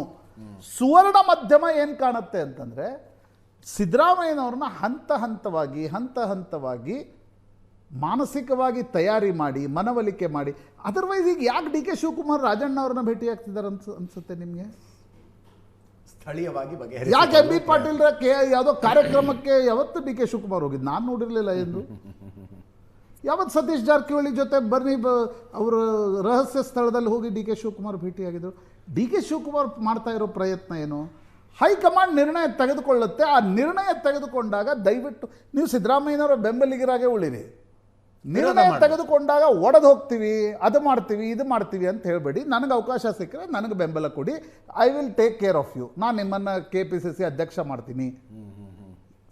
ಎಲ್ಲರೂ ಈಗ ಡಿ ಕೆ ಶಿವಕುಮಾರ್ ಏನು ಪೊಲಿಟಿಕಲ್ ನೋವಾಯ್ಸ್ ಅಲ್ಲ. ಸತೀಶ್ ಜಾರಕಿಹೊಳಿ ನನ್ನ ಕಡೆ ಬರ್ತಾರೆ ಅಂತ ಅನ್ಕೊಳ್ಳೋದು. ಜಾರಕಿಹೊಳಿ ಏನು ಬರಲ್ಲ. He will be another power. He wants to be another power centre. ಹೀಗೆ ನನಗನ್ಸುತ್ತೆ ಅಜಿತ್, ನಾಳೆನೇ ಬಗೆಹರಿಯುತ್ತೆ, ನಾಡದೇ ಬಗೆಹರಿಯುತ್ತೆ ಅನ್ನುವ ಒಂದು ವಿಶ್ವಾಸ ಏನಿತ್ತಲ್ವ, ಅದು ನಿಧಾನವಾಗಿ ಇಟ್ ವಿಲ್ ಟೇಕ್ ಟೈಮ್ ಅಂತ ಅನಿಸ್ತಾ ಇದೆ. ನಾಳೆನೇ ಬಗೆಹರಿಯುತ್ತೆ ಅಂತ ನನಗೆ ಅನಿಸ್ತಾ ಇಲ್ಲ. 2023 ಚುನಾವಣಾ ಪ್ರಚಾರದಲ್ಲಿ ಗ್ಯಾರಂಟಿಗಳನ್ನ ಹೇಳ್ಬಿಟ್ಟು ಉಚಿತ, ಖಚಿತ, ನಿಶ್ಚಿತ ಅಂತಿದ್ರಲ್ಲ ಡಿ ಕೆ ಶಿವಕುಮಾರ್ ಅವರು. ಮುಖ್ಯಮಂತ್ರಿ ಪದವಿ ಪಡೆಯೋದು ಮಾತ್ರ ಎಷ್ಟು ಕಠಿಣ, ಎಷ್ಟು ಕಠೋರ, ಎಷ್ಟು ಅನಿಶ್ಚಿತ ಅಂತ ಈಗ ಅವರು ಮನವರಿಕೆ ಆಗ್ತಾ ಇದೆ. ಆದರೆ ಇವತ್ತು ಅವ್ರು ಏನು ಬಿಲ್ಡಪ್ ಮಾಡಿದಾರೆ ಮೊಮೆಂಟಮ್ ಏನಾಗಿದೆ ನೋಡಿ. Centre of gravity slowly shift ಆಗ್ತಾ ಇದೆ. ಎಂ ಬಿ ಪಾಟೀಲು, ಜಮೀರ್ ಅಹ್ಮದ್, ರಾಜಣ್ಣ ಎಲ್ಲರೂ ಮಾತಾಡ್ಲಿಕ್ಕೆ ಶುರು ಮಾಡಿಬಿಟ್ರು. ಉಳಿದ ಮಂತ್ರಿಗಳು ಮೌನಕ್ಕೆ ಜಾರಿರೋದು ನೋಡಿದ್ರೆ ಎಲ್ಲೋ ಒಂದು ಸೂಕ್ಷ್ಮ ಸಿಗ್ನಲ್ ಸಿಕ್ಕಿದೆ. ಸ್ಥಿತ್ಯಂತರದ ಸಂಭವ ಜಾಸ್ತಿ ಆಗಿದೆ. ಅದರಿಂದ ಅವರೆಲ್ಲರೂ ಶುರು ಮಾಡಿಬಿಟ್ರು. ಇಲ್ಲದ್ರೆ ಡಿ ಕೆಯಿಂದ ಒಂಥರ ಸೇಫ್ ಡಿಸ್ಟೆನ್ಸ್ ಇಟ್ಕೊಟ್ರು ಇಷ್ಟು ದಿವಸ. ಅವರೆಲ್ಲ ಈಗಾಗಲೇ ಅವ್ರು ಪದೇ ಪದೇ ಭೇಟಿ ಆಗ್ತಿರೋದು ನೋಡಿದರೆ ಅಷ್ಟೇ ಅಲ್ಲ, ಅನೇಕ ಜನ ಹಿರಿಯ ಅಧಿಕಾರಿಗಳು ಕೂಡ ನಿರಂತರವಾಗಿ ಶಿವಕುಮಾರ್ ಬಂದಿಲ್ಲ ಒಂದು ದಿವಸ ಭೇಟಿ ಮಾಡ್ತಾನೆ ಇದ್ದಾರೆ. ಅದನ್ನೆಲ್ಲ ನೋಡಿದ್ರೆ ಸಂಕೇತಗಳಾಗಲಿ ಗೋಚರಿಸ್ತಾ ಇದೆ. ಆದಷ್ಟು ಜಾಗ್ರತೆಯಾಗಿದ್ದು ಯಾಕಂದ್ರೆ ತಡ ಮಾಡಿಬಿಟ್ರೆ ಅಮರಿಂದರ್ ಸಿಂಗ್ ಹಂಗಾಗುತ್ತೆ, ಪಂಜಾಬ್ನಲ್ಲಿ ಹಂಗಾಗುತ್ತೆ. ಹಿರಿಯ ನಾಯಕ ಅಂತ ಕಡೆಗೆ 1 ವರ್ಷ ಇದ್ದಾಗ ಅವ್ರನ್ನ ಚೇಂಜ್ ಮಾಡಿ ದಲಿತ ಮುಖ್ಯಮಂತ್ರಿ ಅಂತ ಪಾಪ ಅವ್ರು ಏನು ಮಾಡೋಕ್ಕೆ ಸಾಧ್ಯ ಇತ್ತು. ಆ ವಿಳಂಬ ನ್ಯಾಯ ಮಾಡೋಕೆ ಹೋದ್ರೆ ಮತ್ತೆ ಹಂಗಾಗುತ್ತೆ, ಪಂಜಾಬ್ನಲ್ಲಿ ಹಂಗೆ ಆಗೋಗುತ್ತೆ. ಥ್ಯಾಂಕ್ ಯು ಸೋ ಮಚ್ ಇಬ್ಬರಿಗೂ. Thank you Prashant. ಇದರೊಂದಿಗೆ ಇವತ್ತಿನ ಲೆಫ್ಟ್ ರೈಟ್ ಆ್ಯಂಡ್ ಸೆಂಟರ್ ಮುಗಿಸ್ತಾ ಇದ್ದೀನಿ. ನೇರ ದಿಟ್ಟ ನಿರಂತರ ಸುದ್ದಿಗಾಗಿ ನೋಡ್ತಾ ಇರಿ ಏಷ್ಯಾನೆಟ್ ಸುವರ್ಣ ನ್ಯೂಸ್.